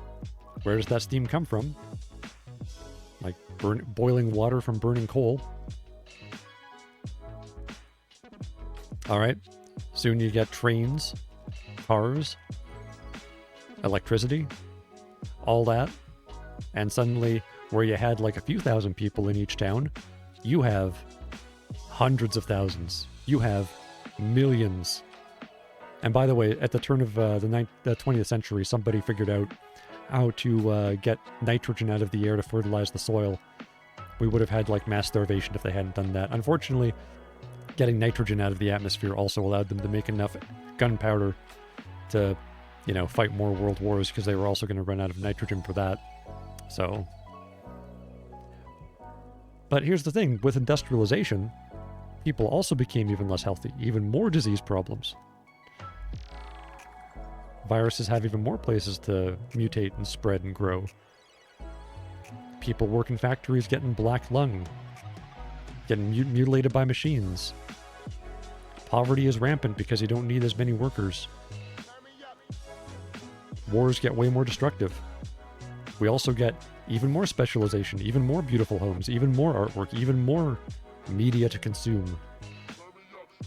Like, way better medicine, keeping people alive even longer to counteract all the sickness. And then you get millions and millions. Eventually, we got billions of people. And so here's the thing about AI. AI is the same way that there was the agricultural revolution and the industrial revolution. AI is like one of the final pieces of the computer revolution. Right? The internet, data, little brain in your hand that makes you psychic and 1,000 times smarter. That revolution. And each of these revolutions gets bigger. So, what AI is going to do is, every time there's these revolutions, things get way worse. And things get way better. Like, both things happen at once. It's not like it does one or the other. So that's what's happening. Is that this is how society evolves. This is how a group of humans as a living organisms evolves from one stage to the next, becoming more complicated, more powerful, by like magnitudes of thousands. So that's what's happening, and we don't need as many people anymore. and people know it, and they're just having less kids because it's like, okay, well, like that's not part of this revolution. It's because each person's becoming so much more powerful. Everyone's like, I'm not going to struggle to bring kids into this world yet. I'm going to wait until it's safe. Like, I may never have kids. I really want to have kids, but I don't want to bring them into this mess now. Hell no. But that's the thing, is that researchers can use AI language models to run experiments that used to take them supercomputers to do. They used to have to wait for days or weeks to get time on this massive supercomputer. Then it would take days to run all of the processes to figure stuff out. Now, they pay a subscription to get premium AI. They plug their numbers in, they get answers. Just like that. Scientific advancement has accelerated thousands fold with AI already. And most of the AI is all just conceptual investment. We're not even close to what people have already paid for to make it bigger, better, more powerful than it already is. Like, finding out how to get nitrogen out of the air, right? Like, we thought, oh, we're going to run out of food, we're going to run out of bullets, we're going to run out of coal and oil to power everything. No. If you the scientific research finds more sources of power, finds more sources of the same materials. And all that's accelerated. And AI might cure cancer. AI might help us live forever. And when I say live forever, I mean like something can still kill us, obviously. Like, it's not really forever. Like, you're still going to die at some point, but you could live for like centuries if you're, really careful and pretty lucky and you can afford it. So, yeah, learn how to use AI. Encourage your friends to learn how to use AI because it's making people way more powerful. And people are already by far the most powerful thing on the planet. We kind of just take that for granted, but look around. It's true. And AI is accelerating that massively.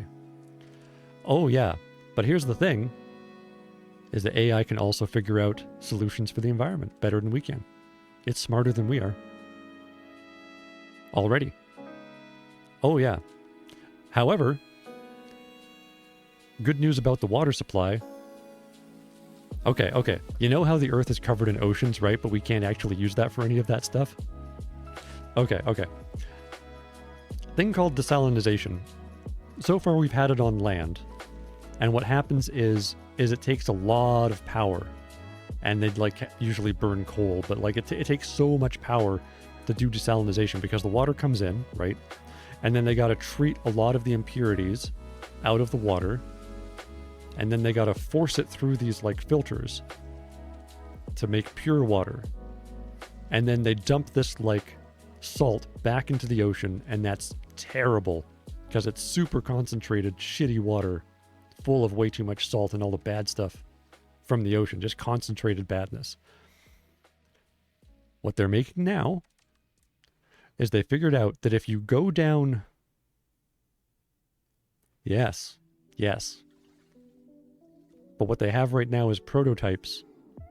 Because if you go down deep enough under the water, there's way less life, there's way less bacteria, so you don't need to pre-treat the water. And the pressure of the ocean can force the water through the filters. So you're only constantly taking out the fresh water from down below, way deep in the ocean. So you don't need all that power. The ocean makes the pressure for you. And if it's deep enough down, there's not enough bacteria that you need to pre-treat it. This is what I mean about scientific advancement. People are like, oh, it's so awful. It's yeah, people can use it for bad things, but it's also all the solutions are coming from science too. Also, the other good news is that solar power is on track to be cheaper than all the other forms, much faster than anybody projected years ago. And soon we'll be able to make things like gasoline out of it, synthetics using electricity, because it'll be cheaper than drilling, thanks to solar power. And there's batteries now that can be made out of salt. If you all want to look up batteries that are going to be in electric cars starting next year, instead of like those lithium batteries that blow up sometimes in storage, they found ways to use salt. No danger of blowing up, much longer life. Does not use hazardous chemicals as much. All the time, people are working towards this. Corporations, even while they were funding politicians who don't believe in climate change and say it's not real or whatever, corporations starting in the 80s were planning for climate change. They knew it was real. They followed the science. Of course they do. All their official plans all involve adapting to what's really happening. But they know they've got to like trick some people into voting in the people that are going to let them make the most money because they all got that sickness. And they don't want to put money into letting the government do it. They want to just take care of it however they see fit, and then all the collateral damage just kind of happens. So they think what they're doing is right, but they also have that sickness where they can't get enough to. Like I said, that's what bad people are kind of like. They think they're doing the right thing. They also kind of know they're lying about that, but they think that everybody does. But everybody feels that empathy deep down. It's just whether you fight against feeling it and lie to yourself about it, or do you give into it and integrate it? I'd encourage you to give into it and integrate it. Because those people aren't actually happy. The most they can get is like satisfied, like somebody smoking a cigarette they're addicted to, somebody drinking a coffee they're addicted to, somebody taking a hit of crack they're addicted to. This is what happens when somebody's like takes money away from like the frontline workers and watches them struggle in poverty as they move into like an even bigger house, but they don't give up the other big house. They just keep it. They're just given into an addiction. Because the pleasure has diminishing returns, but satisfaction of bettering yourself, building skills, making the world a better place, helping yourself, helping others, that does not diminish. It feels like work, as opposed to pleasure, which doesn't. But yeah, working for the right reasons, that's how you actually get a satisfaction with life and a true happiness. Not by seeking out pleasure and by making other people worse off than you, or by trying to get yourself better off than other people. That's a losing game for everybody. Well, it's been another hour, so I am going to take a 5-minute break. I'm going to try and go for another hour. My voice is getting a little bit sore. I might not stream later tonight. But I'm having a great time. I really appreciate you being here. It's great to see you.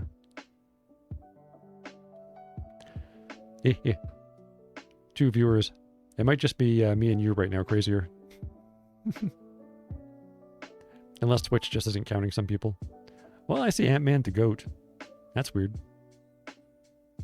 That's 3 viewers. What are you talking about, Twitch? Oh, well. Anyway. Thank you so much for joining me for some Just Chatting. I'm Jeffrey No Pants, and I'll see you back here real soon with some more.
Welcome back. Sorry I'm late. I had to make myself my third meal, which is mostly beef tallow with some vanilla flavored protein in it.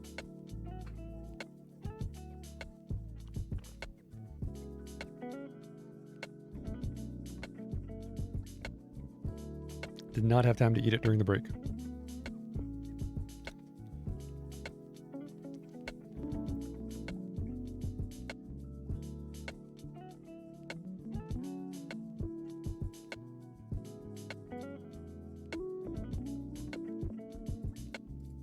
So, I don't know if you have any questions. Do you ever wonder about life? I'm sure I have an opinion on it. I can definitely give you an answer.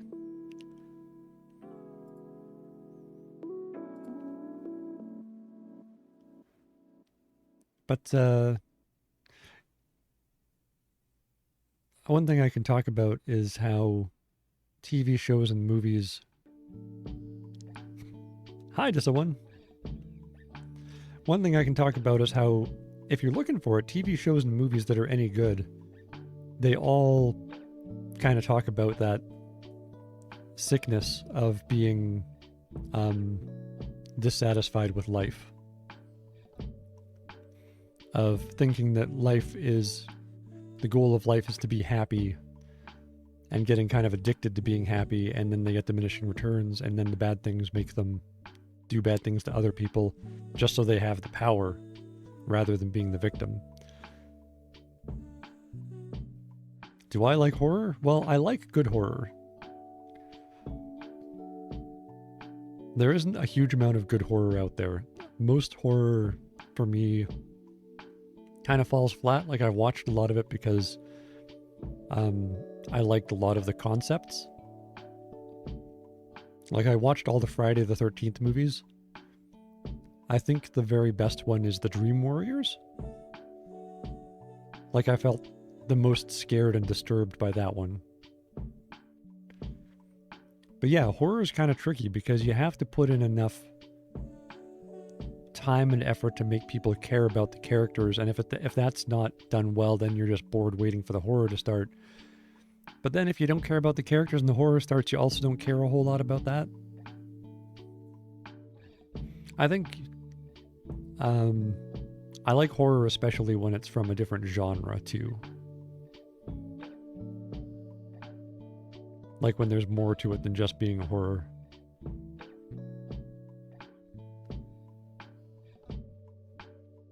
Like those Alien movies when they're good. Like, some of them are okay. Like, Alien 4 was okay. But a lot of movie franchises suffer when their earlier movies are really, really good.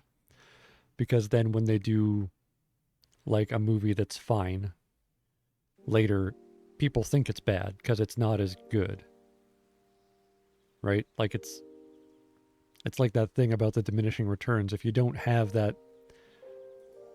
If you don't extinguish your expectation, your body's automatically going to expect more in order to get the same feeling that you got before. That's how people wind up on the street chasing crack or in their third mansion chasing more millions of dollars. Is because they just expect to get the same feeling that they got before. But that's not how you get satisfied with life. That's how you get addicted to stuff.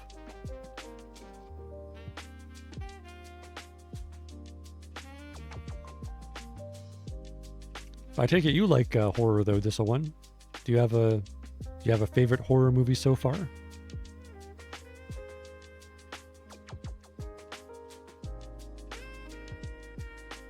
Is it Saw? It's okay if it's Saw. I saw like 6 Saw movies, I think. Maybe less than that. I saw a bunch of Saw movies.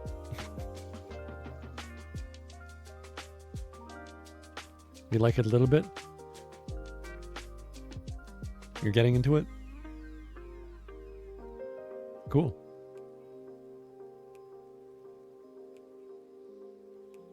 But yeah, Nightmare on Elm Street 5 was the best one of those. But yeah, there, as far as I'm concerned, there's not a lot of really good horror. It's a tough genre to do well.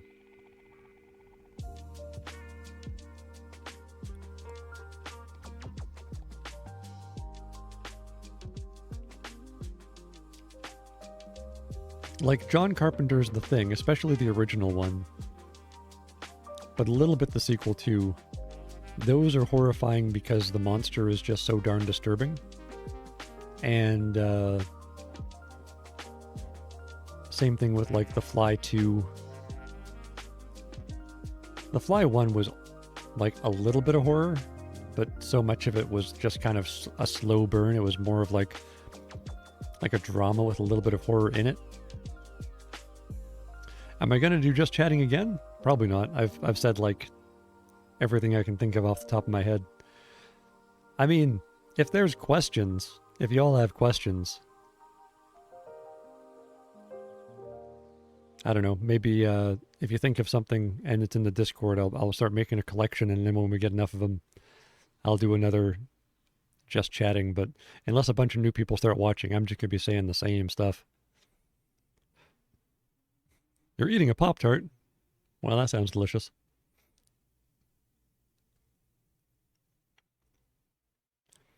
And yeah, speaking of Pop-Tarts, I think AI might even find a cure for diabetes, right? Like there's all these experimental medicines that we don't know how they're going to work, but AI is going to figure that out way faster. It's going to run virtual tests too. I don't think you're going to get diabetes crazier. It's okay. There's still time. I'm assuming that you don't only eat Pop-Tarts. If you only eat Pop-Tarts, please stop. But I had the occasional Pop-Tarts, and I'm okay now. Diabetes runs in your family? Yeah.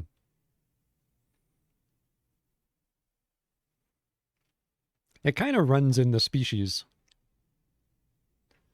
Like we didn't evolve to have that much sugar and carbs and white flour. Those don't exist in nature. We kind of just created all that.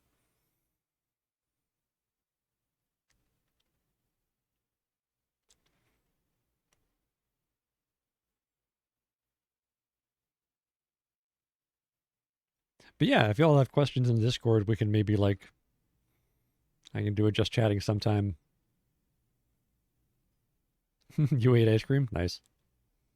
I used to eat ice cream pretty regularly as well. My favorite ice cream? Oh gosh. So hard to choose.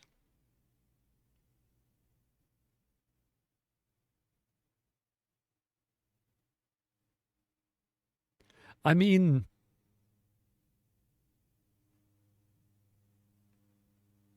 like if I had to choose one favorite, I'd say vanilla.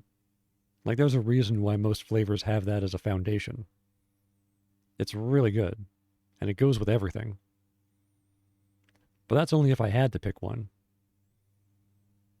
Ideally, I wouldn't want to have to pick one. I'd just have different ice cream occasionally. Like pistachio ice cream is really good. So is like something with caramel or chocolate in it. Cookies. Do you have a favorite ice cream?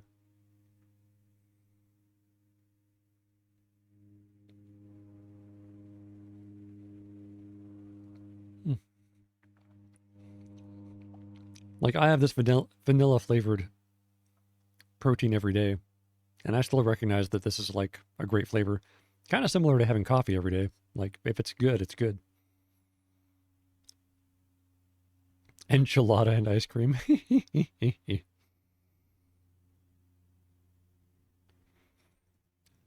Those ice cream cones with the chocolate coating and the caramel down the middle. You buy those from the grocery store. Pretty good for something you buy at the freezer section. I mean, I haven't eaten one of those in like more than a year, but because I am ridiculously healthy these days, but I'm worried about what more and more is what going into people's bodies, and medical science is not keeping up.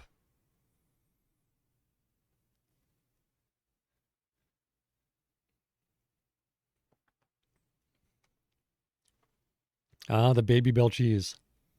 That's a good one. The packaging is made out of wax. It's fancy. I definitely have eaten my share of Babybels. They're great.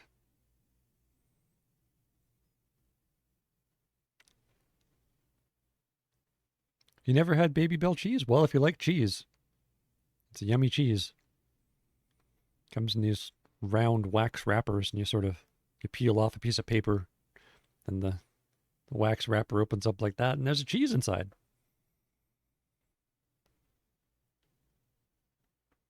Feels like you're traveling to France, probably because it's made in France. Oh yeah, Brie and Camembert, pretty damn good. Mm. Make Bernard out of the wax. You can make stuff out of the wax. You'll handle it enough and it gets pliable.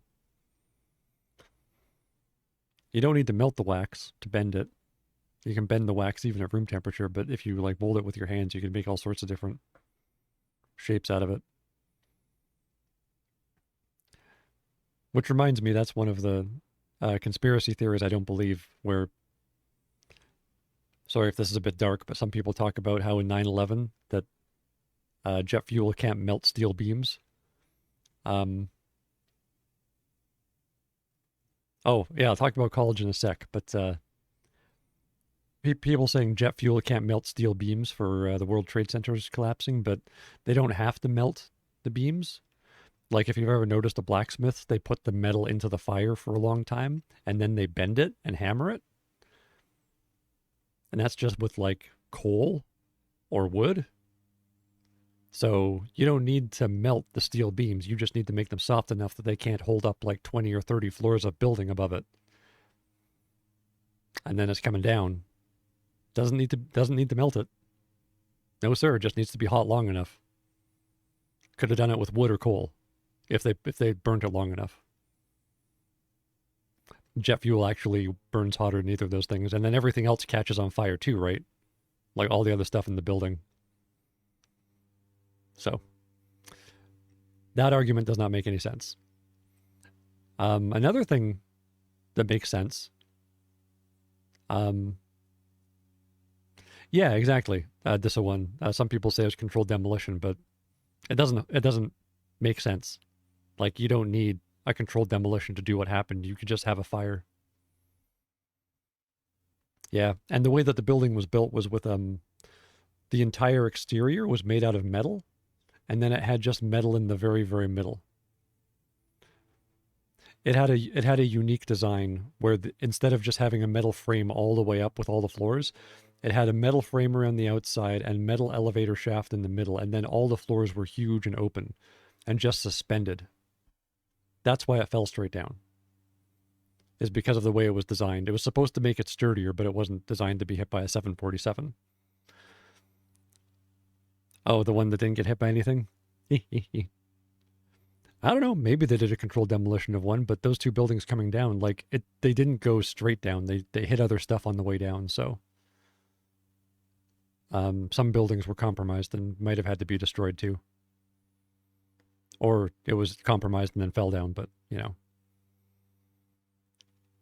you see, conspiracy theories kind of flirt with making sense, and then they don't make sense.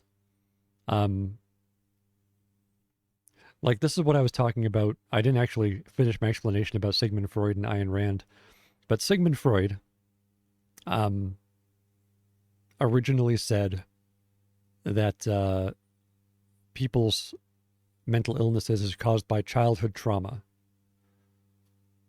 and that leads to all of their psychological issues when they're grown up, which is kind of brilliant, kind of exactly what happens for like almost all of mental illness, aside from like actual defects in the brain. But even still, it's the childhood trauma interacting with those defects anyway. But then after people said he was brilliant, he went on to say all sorts of stuff that made no sense, like everybody is obsessed with penises, and all women want to have sex with their fathers, and like women are like hysterical and just naturally like make up stuff that didn't happen. Like, and like if you dream about anything that's oblong, that represents a penis. He said a bunch of other stuff too that didn't make a lot of sense. Like he said this general thing that was kind of brilliant, and then he said these specific things that didn't actually hold up at all, because he thought that it was him being brilliant that came up with the other thing. So obviously, this other stuff's going to be revolutionary too. And Ayn Rand did a similar thing, where Ayn Rand said that everybody is motivated by self-interest, which is true, but she then went on to say that the only thing that then makes sense to do is to just screw everybody else over and try and get as much as you can for yourself. But this, of course, completely ignores the most powerful thing about being human, and that's cooperation. Right? Like, you can't buy a better world with money.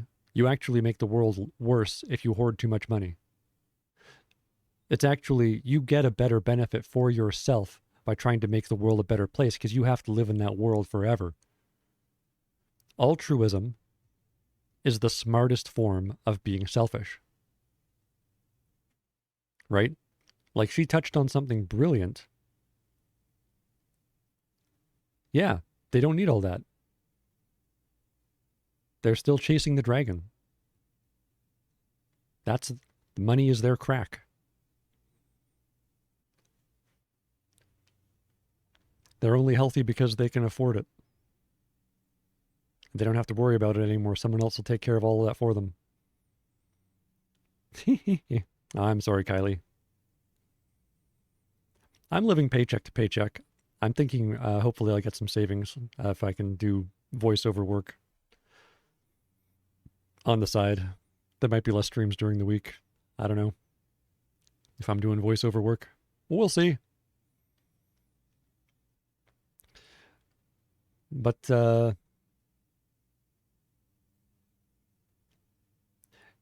yeah, here's another conspiracy theory that is true and not true at the same time. And again, this is all just entertainment. This is just my life story. You know, I'm not a professional of any of these things. But you might recall that during COVID, people started saying that dewormer of various types cured COVID. Some people also say that it cures cancer. And then doctors are saying, absolutely not. That makes no sense at all. And then the people who said that it works were saying that it's a government cover-up, that they know that it works, but they're keeping it away from us for mysterious reasons. So here's the thing. They're both, like, they started off with something that was actually kind of right, and then went over into something that was wrong. Actually, both sides of that argument did that. The truth is that parasites always increase when the human population increases. Like, remember earlier I was saying disease rises when you get bigger cities? Well, parasites, they have more room to evolve. It's easier to spread. Our tests are not good at detecting them, and they do not test for them. And they cause a lot of symptoms that they blame on other illnesses that they only treat the symptoms of, and then people are kind of sick for their entire lives because they have parasites that they can't detect because they don't test for them. And doctors will say you don't have them because they're assuming you don't. So one of the symptoms of having parasites is your immune system gets badly compromised. So you will get worse symptoms from COVID, and you will way more likely get cancer and die from it if your immune system is compromised. So if you take an antiparasitical, it will appear like your COVID has gotten better. It will appear that people were saved by this miracle drug from cancer even. And when they test it out with doctors and it doesn't work to cure those things, it actually just gets rid of the parasites, they say, no, it doesn't do that. And they say, oh, it's horse dewormer and you're an idiot for taking horse dewormer. Well, they only buy the horse version because you need a prescription for the human one. So both sides are kind of wrong, and they're both kind of right. The truth, as usual, is much more nuanced.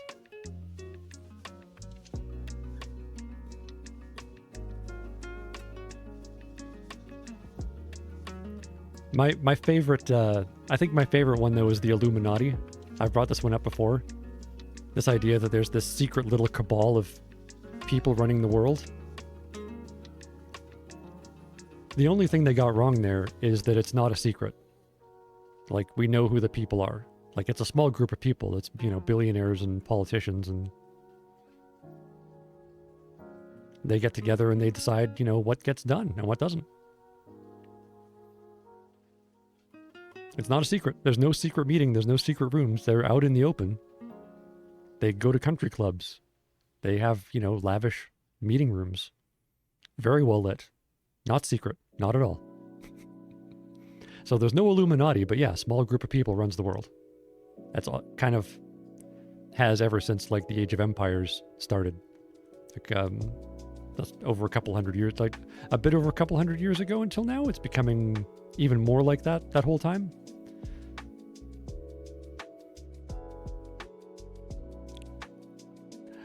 I've been kind of putting off telling you about how my first week of college was, because there's really not much to tell. Like, I live in the town that my college is in. I lived at home in the same room I lived in when I went to elementary school and high school. And then I went to college from the same place.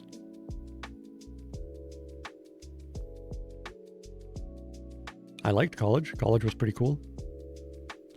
Still very depressed and hopeless about life, though. I was a little nervous.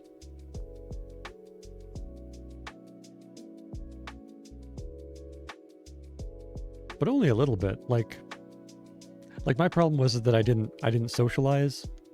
I didn't, like, make friends or anything. Like, I was too nervous to do that, and that made me feel less nervous by avoiding those things. But it's not really good to avoid those things. It's like I was saying about going out on stage as an actor being, like, kind of some of the worst feeling times of your life, but then when you're actually out there doing it, it's some of the best feeling. Like, you know, I think that's kind of what it's like making friends too, where it feels terrible, like, before you do it, but then after you can do it, it's great. But there's that awkward transition period too, where you're kind of figuring out whether or not you can, like, really trust somebody.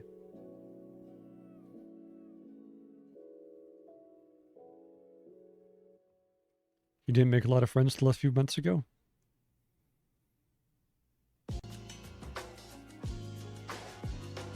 Well, that's good. I mean, you're always welcome here. I'm happy to even try and talk whenever I'm playing a video game. Or you can just keep me on and, like, hear me, like, talk about the video game to myself the whole time. That's fine too. Like, they say the internet isolates us, but it also connects us. Like, both are true.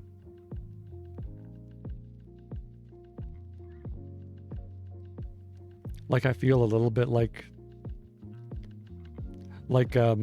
Markiplier isn't, like, I'm not Markiplier's friend, but he's kind of my friend. You know? Same thing with, like, Jacksepticeye and PewDiePie. Like, I have never had a conversation with them. I've commented on videos. I doubt they've read it because they had, like, 30,000, 80,000 comments. Maybe they read it. They didn't respond to it. But, you know, there they are, being friendly. I'm having fun. They're having fun.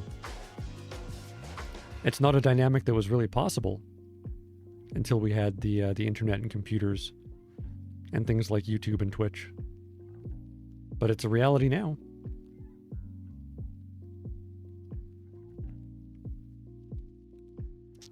You'd rather connect with people online?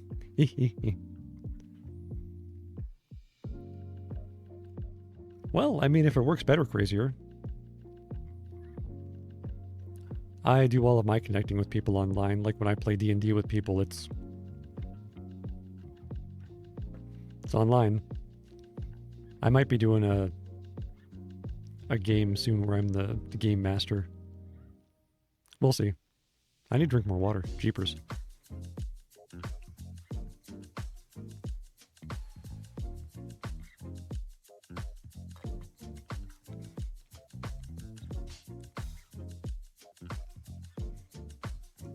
And Kylie Summer was isolated because you were online more?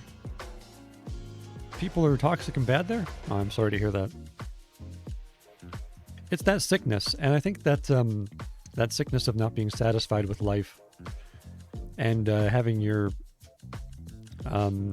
ability to feel pleasure get kind of maxed out, and then you need to, drag other people down to make yourself feel bigger, like a junkie just trying to feel normal kind of thing. Like I'm pretty sure that's very common every time society goes through these transitions, like going from the hunter-gatherer to the farmer to the industrialist to the computer. Like all these things, like even in the Industrial Revolution, like the whole time, there was times when things totally turned over. Like at the beginning of the 20th century, there was a huge problem with horse manure in cities. Like cities smelled terrible. And people were sick all the time because there was poop everywhere. It was impossible to clean it up fast enough as you got millions of people and all these horses pooping everywhere. And then, boom, you get cars. Not a problem anymore. I mean, sure, you start slowly making the atmosphere too warm and the climate starts to change and stuff, but, now we get different technologies of cars that don't have emissions. All right, that's a one. Great to see you. Hope I see you again sometime. Live well, my friend.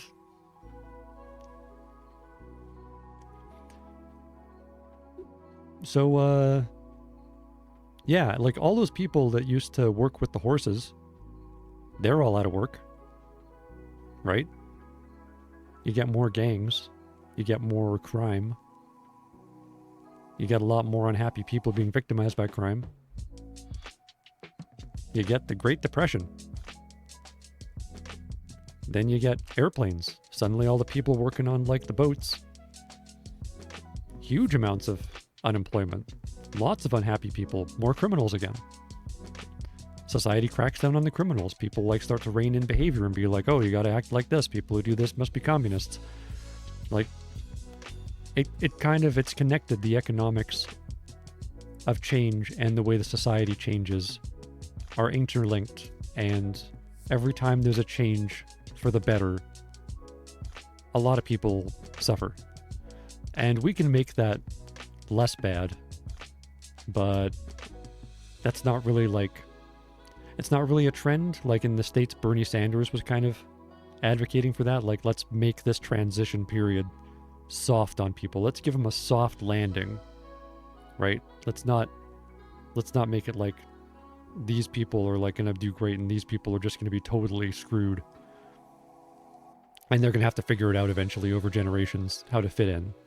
And they always do. Like, that's the thing too, is that it looks like there's never going to be enough jobs and there's never going to be enough for people, like starting with factories taking over, right? Like a couple hundred years ago, like you read in Charles Dickens, that time, like a lot of people around then were saying, let's let the excess people die off. That's just part of evolution. But now we have way more people employed and they're all way more productive than back then. So it's not true. There's just the adjustment period, the change is very, yeah, it's not great. So, I hope you can keep your head above water during the transition. I hope I can. I'm learning how to use AI. I'm diversifying and trying to get different income streams. And trying hard to hang on to my job that gives me an income that provides enough for a place to live and food and stuff. Doesn't make me hate my life by getting up and going to work. Like, that's big. And that's mostly to do with who you work with compared to what you're doing. So if you love what you do and then you find you hate going to work,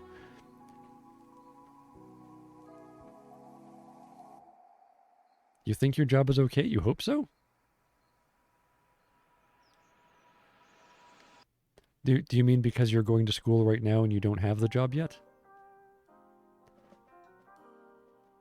Oh, safe from AI. Yeah, learn how to use AI in your job.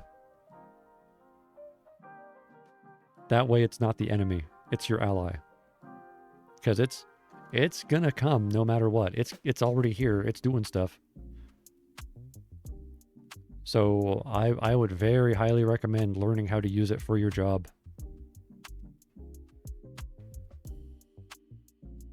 And that's what I say to anybody.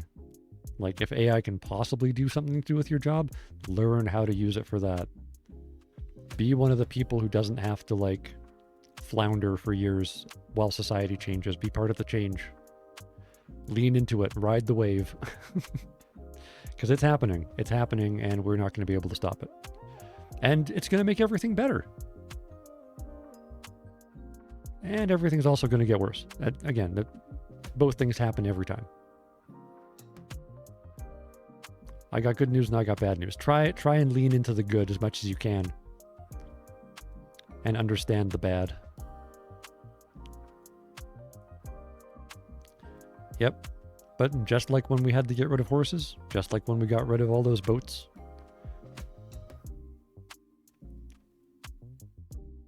got rid of a lot of people working on typewriters and filing physical papers when computers came out.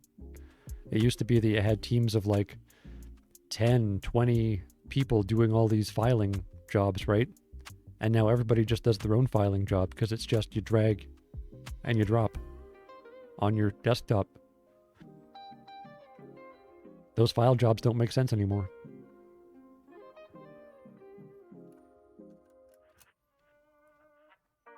Drive-through workers, yeah, they're trying to automate that a bit too.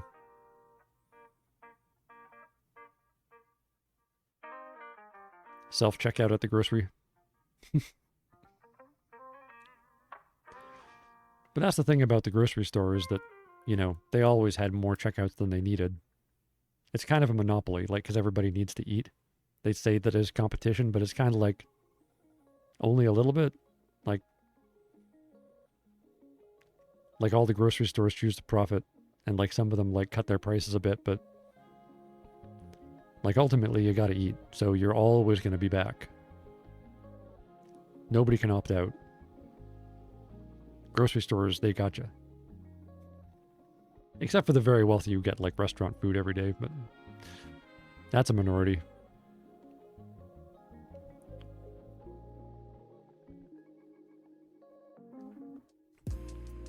Yeah, that's sad about artists. The good news is that AI still isn't very good at like doing the writing, doing the final editing of things. It tends to make things that don't feel right.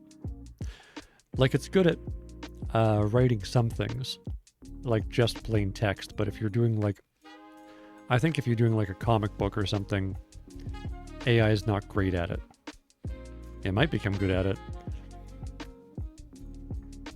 But then the trick is you want to be the person using AI to make that product and sell that product.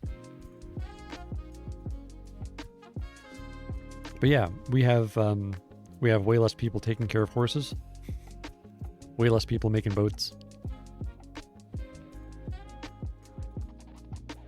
All those things used to be huge. Thousands of times bigger.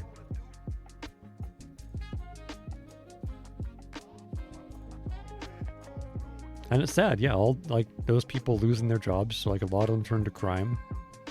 Or they're the victims of crime, or they're the victims of poverty. It's preventable. Like it's things that get you called like a lefty or a commie or whatever, but it's like, it's giving into empathy. Like we could be having people making money taking care of people. We pay them for worse stuff. War is very profitable. You're just, money just goes off there and explodes. Breaks something else, and then you got to pay to fix that. Like, you could also make money taking care of poor people. it makes even more sense than making money off of war.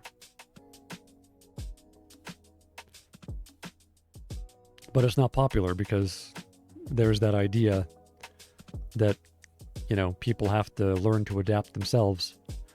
But with things like AI and the internet now, they don't really have to. Computers can do that thinking for them. They can adapt that way. We just need to make it so they don't turn to crime. We just need to make it feel like they're taken care of. And that way, when people are criminals, we can't just point to society. We can actually point the finger and say, hey, there's something wrong with you. You need to go to a correctional facility. But if they're forced into it because there's no jobs and they're being victimized too, it's a little bit not their fault. It's a little bit like if you punish them, they're just going to get angrier and become an even worse criminal. And I think we've seen that happen for too long now. I think we can use a little bit of that other thing that we know makes the world a better place. And I hope it's coming. I hope it's coming. I hope it's, I didn't make any of this stuff up that I'm telling you about. All the stuff I'm telling you, I had to learn from somebody else, and it's only because of the internet. So there's, lots of misinformation and people, saying bad stuff, but there's also people who are trying to make the world a better place by spreading a better perspective. And they can reach way more people. It used to be these monks and yogis living outside of civilization, and you had to go to a monastery on top of a mountain to learn their wisdom. But now it's after a couple people have been there, done a few streams about it, done a few interviews about it, then those people they talk to will talk about it. Then people like me who listen to them will talk about it. And then people who listen to me will also talk about it. Maybe living a life that's not full of disappointment and hate is going to be contagious. Maybe it's going to catch on. Because even the people who would have the most to lose from this will also gain the most, right? They'll lose all those material possessions that wasn't making them happy anyway. They'll have to settle for living in one really big house and having a small plane and just a couple of cars. Maybe a vacation home or two. Way less than what they have now, but they could be happy. They could feel satisfied with life. All I got to do is catch a different disease. A disease of seeing your thoughts with gratitude instead of resentment. A disease of authenticity. Of giving into empathy. But not enabling cruelty.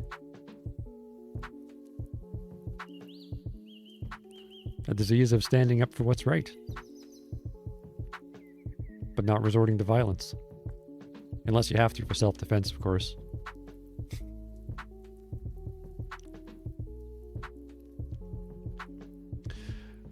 Well, my throat's pretty darn sore, and it's been almost 3 hours. I think that's a great message to leave it on. Kind of sums up everything that I rant about and advise about. So that was just chatting. That was just chatting with Jeffrey No Pants. I hope you had a good time. I had a really good time.